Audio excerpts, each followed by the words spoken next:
शीतल जल पाया सब दुख निवारण हार। तिस चुकै सहज उपजै चुकै कूक पुकार। नानक गुरमुख शांत होए नाम रखो उर तार। बबीहा तू सच चाओ सच्चे सौ लिव लाए। बोलिया तेरा थाए पवै गुरमुख होए अलाए। शब्द चीन तिख उतरै मन लय रजाए। चारे कुंडा चोक वरसदा बूंद पवै सहज सुभाए। जल ही ते सब उपजै बिन जल प्यास न जाए। नानक हर जल जिन पिया तिस भूख न लागै आए। जल ही ते सब उपजै बिन जल प्यास न जाए। नानक हर जल जिन पिया तिस भूख न लागै आए। वाहिगुरु जी का खालसा वाहिगुरु जी की फतेह। श्लोक वारां ते वधीक इस बाणी दे विचों श्लोक महला तीजा दे 2 श्लोकां दा पाठ जो अज आप जी ने सरवण किया है, इन्हां दी विचार भाई हिम्मतवीर सिंह प्रचारक श्रोमणी गुरुद्वारा प्रबंधक कमेटी आप जी नूं सरवण करवाउणगे। एक दिन का उन्हां दा समा है साडे पास। प्रबंधक सेवादारां वल्लों भाई साहब जी का धन्नवाद। अमृत संचार हर ऐतवार 11 बजे हुंदा है। गुरु घर की सेवा दे विच गुरु के लंगरां वास्ते रसद, कड़ा प्रशाद की देग वास्ते देसी घ्यो, बाला साहब हॉस्पिटल वास्ते बैड तो लैके वेंटीलेटर तक कोई भी सेवा आप जी भेज सकते हो। इमारत की सेवा जथेदार बाबा बचन सिंह जी करवा रहे हैं। यूक्रेन दे विच जो हालात बने हैं उस दे नज़र विश्व शांति वास्ते ਅਤੇ ਜੋ ਸਾਡੇ ਪਰਿਵਾਰ ਉੱਥੇ ਫਸੇ ਹੋਏ ਹਨ ਉਹਨਾਂ ਦੀ ਘਰ ਸਲਾਮਤੀ ਦੀ ਜਾਚਨਾ ਕਰਦੇ ਹਾਂ। ਅੱਜ 10 ਵਜੇ ਸ਼੍ਰੀ ਅਖੰਡ ਪਾਠ ਸਾਹਿਬ ਪ੍ਰਾਰੰਭ ਹੋਣਗੇ। ਆਪ ਜੀ ਸਾਰੇ ਇਸ ਪਾਠ ਦੇ ਵਿੱਚ ਆਪਣੀ ਹਾਜ਼ਰੀ ਆਪਣੀ ਸੇਵਾ ਜ਼ਰੂਰ ਪਾਓ। ਜਿਨ੍ਹਾਂ ਪਰਿਵਾਰਾਂ ਨੂੰ ਆਪਣੇ ਬੱਚਿਆਂ ਵਾਸਤੇ ਭੈਣਾਂ ਭਰਾਵਾਂ ਵਾਸਤੇ ਦਿੱਲੀ ਆਉਣਾ ਹੋਵੇ ਉਹਨਾਂ ਵਾਸਤੇ ਦਿੱਲੀ ਕਮੇਟੀ ਨੇ ਬਿਲਕੁਲ ਫ੍ਰੀ ਰਿਹਾਇਸ਼ ਉਹਨਾਂ ਦੇ ਵਾਸਤੇ ਲੰਗਰ ਇਸ ਸੇਵਾ ਦਾ ਪ੍ਰਬੰਧ ਕੀਤਾ ਹੈ ਤਾਂ ਕਿ ਉਹਨਾਂ ਨੂੰ ਇੱਥੇ ਆ ਕੇ कोई तकलीफ ना होवे। वो सौखे ढंग दे नाल जिथे भी उन्होंने पहुँच करनी है या अगर उन्होंने कोई दिल्ली कमेटी का सहयोग चाहिए तो उन्होंने प्राप्त हो सके। सो किसी भी इतिहासिक गुरुद्वारे विच वो फोन करके हैल्पलाइन नंबर लै सकते हैं। जिन्हों ने पाकिस्तान विचले गुरधामां की यात्रा करनी है वो अज अपने पासपोर्ट 4 फोटोआं 200 रुपया वीजा फीस अते अपने पहचान पत्र दीयां कापियां गुरुद्वारा रकाबगंज साहब जो कमेटी का दफ्तर है उत्थे जमा करवा दिओ ताकि यात्रा का ठीक योग प्रबंध किया जा सके। सोदर रहरा साहब जी के पाठ का समा कल बीते रोज तो बदल चुका है। सो हुण पाठ की आरंभता हुंदी है शाम नूं 6:30 बजे और महाराज दे सुख आसन हुंदे ने रात नूं 10 बजे। सब नूं बेनती है कि भाई मास्क ला के आया करो, बाहर लाउण दी लोड़ नहीं। जदों अंदर दरबार विच आउंदे हो जरूर लाओ। मत्था टेकदियां बैठदियां मास्क ला के रखो। अगले समय दी गुरबाणी विचार सरवण करिए जी।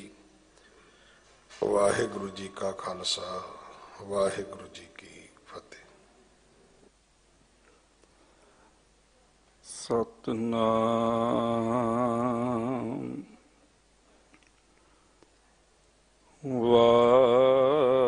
वाहिगुरु साहिब जी।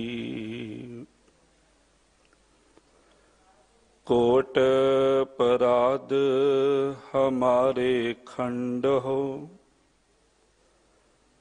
अनेक विधि समझावहो। हम अज्ञान अल्प मत थोरी, तुम आपन बिरद रखावहो।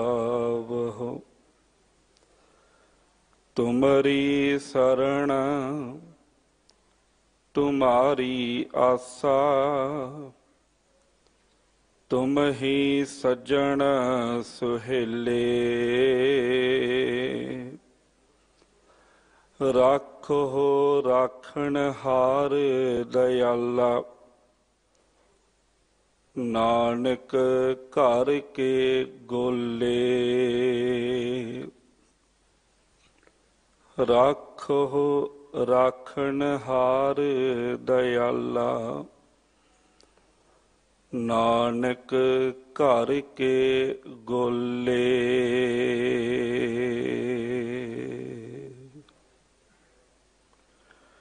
शब्द गुरु सतगुरु श्री गुरु ग्रंथ साहिब पातशाह जी तिन्हां दी पावन पवित्र हजूरी अंदर बाला प्रीतम ਸਤਿਗੁਰੂ ਸ੍ਰੀ ਗੁਰੂ ਹਰਿਕ੍ਰਿਸ਼ਨ ਪਾਤਸ਼ਾਹ ਜੀ ਤਿਨ੍ਹਾਂ ਦੇ ਪਾਵਨ ਇਤਿਹਾਸਿਕ ਅਸਥਾਨ ਗੁਰਦੁਆਰਾ ਬੰਗਲਾ ਸਾਹਿਬ ਜੀ ਵਿਖੇ ਹਾਜ਼ਰੀ ਭਰ ਰਹੀ ਸਮੂਹ ਗੁਰੂ ਪਿਆਰੀ ਸਾਧ ਸੰਗਤ, ਸਤਿਗੁਰੂ ਪਾਤਸ਼ਾਹ ਜੀ ਨੇ ਅਪਾਰ ਰਹਿਮਤ ਬਖਸ਼ਿਸ਼ ਸਾਡੇ ਸਾਰਿਆਂ ਤੇ ਵਰਤਾਈ ਹੈ, ਜੋ ਆਪਣੇ ਪਾਵਨ ਚਰਨਾਂ ਅੰਦਰ ਜੁੜ ਬੈਠਣ ਦਾ ਇਹ ਸੁਭਾਗੜਾ ਸਮਾਂ ਸਾਨੂੰ ਬਖਸ਼ਿਆ ਹੈ। ਗੁਰੂ ਸਵਾਰਿਆਂ ਪਾਸੋਂ ਆਸਾ ਕੀ ਵਾਰ ਦੀ ਪਾਵਨ ਬਾਣੀ ਦੇ ਕੀਰਤਨ ਆਪ ਜੀ ਨੇ ਸ਼ਰਵਣ ਕੀਤੇ ਹਨ। ਉਪਰੰਤ ਬਹੁਤ ਹੀ ਸਤਿਕਾਰਯੋਗ ਸਿੰਘ ਸਾਹਿਬ ਗਿਆਨੀ ਰਣਜੀਤ ਸਿੰਘ ਜੀ ਪਾਸੋਂ ਜੋ ਪਾਵਨ ਬਾਣੀ ਦੀ ਲੜੀਵਾਰ ਕਥਾ ਵਿਚਾਰ ਚੱਲ ਰਹੀ ਹੈ, ਉਸ ਦੇ ਤਹਿਤ ਅੱਜ ਜਿਹੜੇ ਪਾਵਨ ਬਚਨਾਂ ਦੀ ਵਿਚਾਰ ਨਾਲ ਅਸੀਂ ਜੁੜਨਾ ਹੈ, ਉਹਨਾਂ ਦਾ ਮੂਲ ਪਾਠ ਆਪ ਜੀ ਨੇ ਸ਼ਰਵਣ ਕੀਤਾ ਹੈ। ਆਓ ਸਤਿਗੁਰੂ ਪਾਤਸ਼ਾਹ ਜੀ ਦਾ ਓਟ ਆਸਰਾ ਲੈਂਦਿਆਂ ਹੋਇਆਂ ਇਹਨਾਂ ਪਾਵਨ ਬਚਨਾਂ ਦੀ ਵਿਚਾਰ ਨਾਲ ਜੁੜਨਾ ਕਰੀਏ। ਸਾਰੀ ਸੰਗਤ ਪਿਆਰ ਅਦਬ ਸਹਿਤ ਸਤਿਗੁਰਾਂ ਦੀ ਬਖਸ਼ਿਸ਼ ਫਤਿਹ ਸਾਂਝੀ ਕਰੋ। ਆਖੋ ਜੀ, ਵਾਹਿਗੁਰੂ ਜੀ ਕਾ ਖਾਲਸਾ, ਵਾਹਿਗੁਰੂ ਜੀ ਕੀ ਫਤਿਹ। ਧੰਨ ਸਤਿਗੁਰੂ ਸ੍ਰੀ ਗੁਰੂ ਅਮਰਦਾਸ ਪਾਤਸ਼ਾਹ ਜੀ ਤਿਨ੍ਹਾਂ ਦੀ ਪਾਵਨ ਰਸਨਾ ਤੋਂ ਉਚਾਰਨ ਹੋਏ ਸ਼ਲੋਕ 12 ਤੇ ਵਧੀਕ ਦੇ ਅੰਦਰ ਇਹ ਦੋ ਪਾਵਨ ਸ਼ਲੋਕਾਂ ਦੀ ਵਿਚਾਰ ਨਾਲ ਅਸੀਂ ਜੁੜਨਾ ਹੈ। ਸਾਧ ਸੰਗਤ, ਗੁਰਬਾਣੀ ਦੇ ਅਨੁਸਾਰ ਮਨੁੱਖ ਦੇ ਜੀਵਨ ਦਾ ਉਦੇਸ਼ ਹੈ ਅਕਾਲ ਪੁਰਖ ਵਾਹਿਗੁਰੂ ਪਰਮਾਤਮਾ ਦੇ ਨਾਲ ਸਾਂਝ ਪਾਉਣੀ। ਇਸ ਜੀਵ ਆਤਮਾ ਦਾ ਪਰਮ ਆਤਮਾ ਦੇ ਨਾਲ ਮਿਲਾਪ ਹੀ ਇਸ ਮਨੁੱਖਾ ਜੀਵਨ ਦਾ ਉਦੇਸ਼ ਹੈ। ਪਰ ਮਿਲਾਪ ਮਨੁੱਖ ਉਦੋਂ ਹੀ ਮਿਲਾਪ ਵੱਲ ਕਦਮ ਪੁੱਟਦਾ ਆ, ਮਿਲਾਪ ਵੱਲ ਨੂੰ ਉਦੋਂ ਹੀ ਤੁਰਦਾ ਆ ਜਦੋਂ ਉਹਨੂੰ ਵਿਛੋੜੇ ਦਾ ਅਹਿਸਾਸ ਹੋਵੇ। ਜਦੋਂ ਜੀਵ ਨੂੰ ਵਿਛੋੜੇ ਦਾ ਅਹਿਸਾਸ ਹੋ ਜਾਂਦਾ, ਸਾਧ ਸੰਗਤ, ਵਿਛੜੇ ਹੋਣ ਦਾ ਅਹਿਸਾਸ ਹੋ ਜਾਵੇ, ਤਾਂ ਇਹ ਮਿਲਾਪ ਵੱਲ ਨੂੰ ਉਹਦਾ ਪਹਿਲਾ ਕਦਮ ਹੁੰਦਾ ਆ। ਜਦੋਂ ਵਿਛੋੜੇ ਦਾ ਅਹਿਸਾਸ ਹੋ ਜਾਵੇ, ਫਿਰ ਅੰਦਰ ਮਿਲਾਪ ਦੀ ਤਾਂਘ ਪੈਦਾ ਹੁੰਦੀ ਹੈ, ਚਾਹਤ ਪੈਦਾ ਹੁੰਦੀ ਹੈ, ਅੰਦਰ ਪਿਆਸ ਮਿਲਾਪ ਵਾਸਤੇ ਲੱਗਦੀ ਹੈ, ਤੜਫ ਉੱਠਦੀ ਹੈ, ਤੇ ਇਸ ਨੂੰ ਜਗਿਆਸਾ ਕਿਹਾ ਗਿਆ ਹੈ। ਇਹੀ ਜਗਿਆਸੂ ਬਿਰਤੀ ਹੈ ਸਾਧ ਸੰਗਤ। ਤੇ ਅੱਜ ਦੇ ਇਹਨਾਂ ਦੋਵਾਂ ਸ਼ਲੋਕਾਂ ਦੇ ਵਿੱਚ ਸਤਿਗੁਰੂ ਗੁਰੂ ਅਮਰਦਾਸ ਪਾਤਸ਼ਾਹ ਜੀ ਇੱਕ ਪੰਛੀ ਹੈ ਬਬੀਹਾ, ਉਸ ਦੀ ਉਦਾਹਰਨ ਵਰਤ ਕੇ ਸਤਿਗੁਰੂ ਪਾਤਸ਼ਾਹ ਜੀ ਨੇ ਜਿੱਥੇ ਇਸ ਜਗਿਆਸੂ ਬਿਰਤੀ ਦੇ ਬਾਰੇ, ਨਾਮ ਰਸੀਆਂ ਦੀ ਉਸ ਤਾਂਘ ਦੇ ਬਾਰੇ, ਉਸ ਚਾਹਤ ਦੇ ਬਾਰੇ ਸਾਨੂੰ ਬੜਾ ਪਿਆਰਾ ਸਮਝਾਇਆ ਹੈ, ਨਾਲ ਹੀ ਇਹ ਵੀ ਸਾਨੂੰ ਜੁਗਤੀ ਦੱਸੀ ਹੈ ਕਿ ਉਹ ਤਾਂਘ ਪੂਰੀ ਕਿਵੇਂ ਹੋਵੇ, ਉਹ ਜਗਿਆਸਾ ਪੂਰੀ ਕਿਵੇਂ ਹੋਵੇ, ਉਹ ਪਿਆਸ ਜਿਸ ਜਲ ਦੇ ਵਾਸਤੇ ਹੈ ਉਹ ਜਲ ਦੀ ਪ੍ਰਾਪਤੀ ਕਿਵੇਂ ਹੋਵੇ। ਇਹ ਵੀ ਸਤਿਗੁਰੂ ਪਾਤਸ਼ਾਹ ਜੀ ਸੋਝੀ ਸਾਨੂੰ ਅੱਜ ਇਹਨਾਂ ਪਾਵਨ ਬਚਨਾਂ ਦੇ ਵਿੱਚ ਬਖਸ਼ ਰਹੇ ਨੇ। ਸਤਿਗੁਰੂ ਪਾਤਸ਼ਾਹ ਜੀ ਦੇ ਬੜੇ ਪਿਆਰੇ ਬਚਨ ਨੇ, ਬਾਬੀਹਾ ਪ੍ਰਿਓ ਪ੍ਰਿਓ ਕਰੇ ਜਲ ਨਿਧ ਪ੍ਰੇਮ ਪਿਆਰ।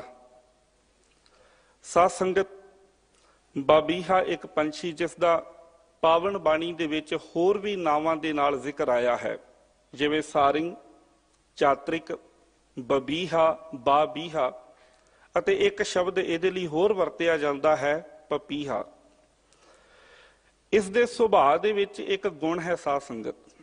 ਕਿਹਾ ਜਾਂਦਾ ਹੈ ਕਿ ਇਹਦੀ ਆਸ ਜਿਹੜੀ ਹੁੰਦੀ ਹੈ ਨਾ, ਪਿਆਸ ਦੇ ਵਾਸਤੇ, ਆਪਣੀ ਪਿਆਸ ਨੂੰ ਪੂਰੀਆਂ ਕਰਨ ਦੇ ਵਾਸਤੇ ਇਹਨੂੰ ਜਿਹੜੇ ਜਲ ਦੀ ਆਸ ਹੁੰਦੀ ਹੈ, ਇਹ ਕੇਵਲ ਤੇ ਕੇਵਲ ਬੱਦਲਾਂ ਦੇ ਵਿੱਚੋਂ ਵਰਸਣ ਵਾਲੇ ਮੀਂਹ ਦੇ ਵਿਚਲੀਆਂ ਬੂੰਦਾਂ ਦੇ ਪ੍ਰਤੀ ਹੀ ਆਪਣੀ ਆਸ ਰੱਖਦਾ ਆ। ਇਹਦੀ ਚਾਹਤ ਕੇਵਲ ਉਹਨਾਂ ਬੂੰਦਾਂ ਦੇ ਵਾਸਤੇ ਜਿਹੜੀਆਂ ਬੱਦਲਾਂ ਤੋਂ ਵਰਸਦੀਆਂ ਨੇ। अपना मूँह खोल के उधर नूं पुकारां करदा आ बदलां वाल वेख के। ते संत जनां ने, साध संगत, संत कवियां ने जां पावन बाणी दे अंदर भाई गुरदास जी ने उसदे सुभाਅ दे इसे ही पक्ष नूं लैके आत्म जगियासा दा प्रगटावा करन वास्ते थां थां ते बबीहे दी उदाहरण दित्ती है कि जिवें बबीहा वो बदलों की कणी दे वास्ते वो एक उस बूंद दे वास्ते पुकारां करता है, तरले करता है, प्रयो प्रयो करता है, आवाज़ां मारदा है। इदां ही जिन्हां दे अंदर नाम की तांग पैदा हो जावे, जिन्हां दे अंदर नाम की चाहत पैदा हो जावे, जिन्हां दे अंदर ये लोचा पैदा हो जावे साध संगत, फिर वो नाम दे रसीए, वो संत जन, फिर वो भी नाम दे वास्ते पुकारां करते ने, अरदासां करते ने, जोदड़ियां करते ने। गुरबाणी दे अंदर साध संगत बचन मिलते ने जिथे सतगुरु पातशाह जी ने कहा है कि संत जन बबीहे वर्गे हुंदे ने। सतगुरु पातशाह जी दे बचन ने, नानक संत चातरिक हर बूंद पान सुख थीवन। चातरिक बबीहे नूं कहा गया है। सतगुरु पातशाह जी कहते हैं कि संत जन वो चातरिक दी न्याई ने, भाव कि वो भी चातरिक वर्गे ने, वो भी बबीहे वर्गे ने। क्योंकि बबीहे का गुण यह है, उसका सुभाव यह है कि उन्होंने केवल बदलों की कणी की आस है। होर संसार के उत्ते बेअंत जल के सोमे हैं, उन्होंने किसी होर पानी के सोमे तो कोई आस नहीं, किसी होर पानी के सोमे दे नाल उहदा कोई वाह वास्ता नहीं, उन्होंने किसी होर पानी के सोमे तो जल दियां बूंदां दी कोई ही चाहत नहीं है, कोई लोचा नहीं है। उहदी जिहड़ी आस है, उहदी जिहड़ी चाहत है, वो केवल ते केवल जो आसमान तो बदलों दे विचों मींह वरसदा आ उन्हां बूंदां दे वास्ते ही हुंदी है, उहदे वास्ते ही वो आवाज़ां मारदा है। संसार दे उत्ते भावें बेअंत पानी दे भंडार भरे होए ने, संसार दे उत्ते बेअंत समुंदर ने, बेअंत नदियां ने, बेअंत संसार दे उत्ते पानी दे सोमे ने, पर उन्हां सोमिਆਂ दे नाल बबीहे दा कोई वाह वास्ता नहीं। भाई गुरदास जी बड़े प्यारे बचन करके बबीहे दे इस सुभाਅ नूं उजागर करते हैं। भाई गुरदास जी दे बचन ने साध संगत कहते कि इत्थे धरती दे उत्ते पानी दे बेअंत भंडार ने, सर सरता समुंदर, कहते इत्थे समुंदर ने, इत्थे सरोवर ने, इत्थे नदियां ने, पर कहते चातरिक ना चाहे काहू। पर चातरिक बबीहा उन्होंने इन्हां दा कोई वाह वास्ता नहीं है, उन्हां दी चाहत इन्हां दे प्रति बिल्कुल भी नहीं है। उहदी चाहत किहदे वास्ते है? आस घण बूंद, जिहड़ी बदलों दे विचों बूंद वरसदी है ना, उहदी चाहत केवल उहदे वास्ते है।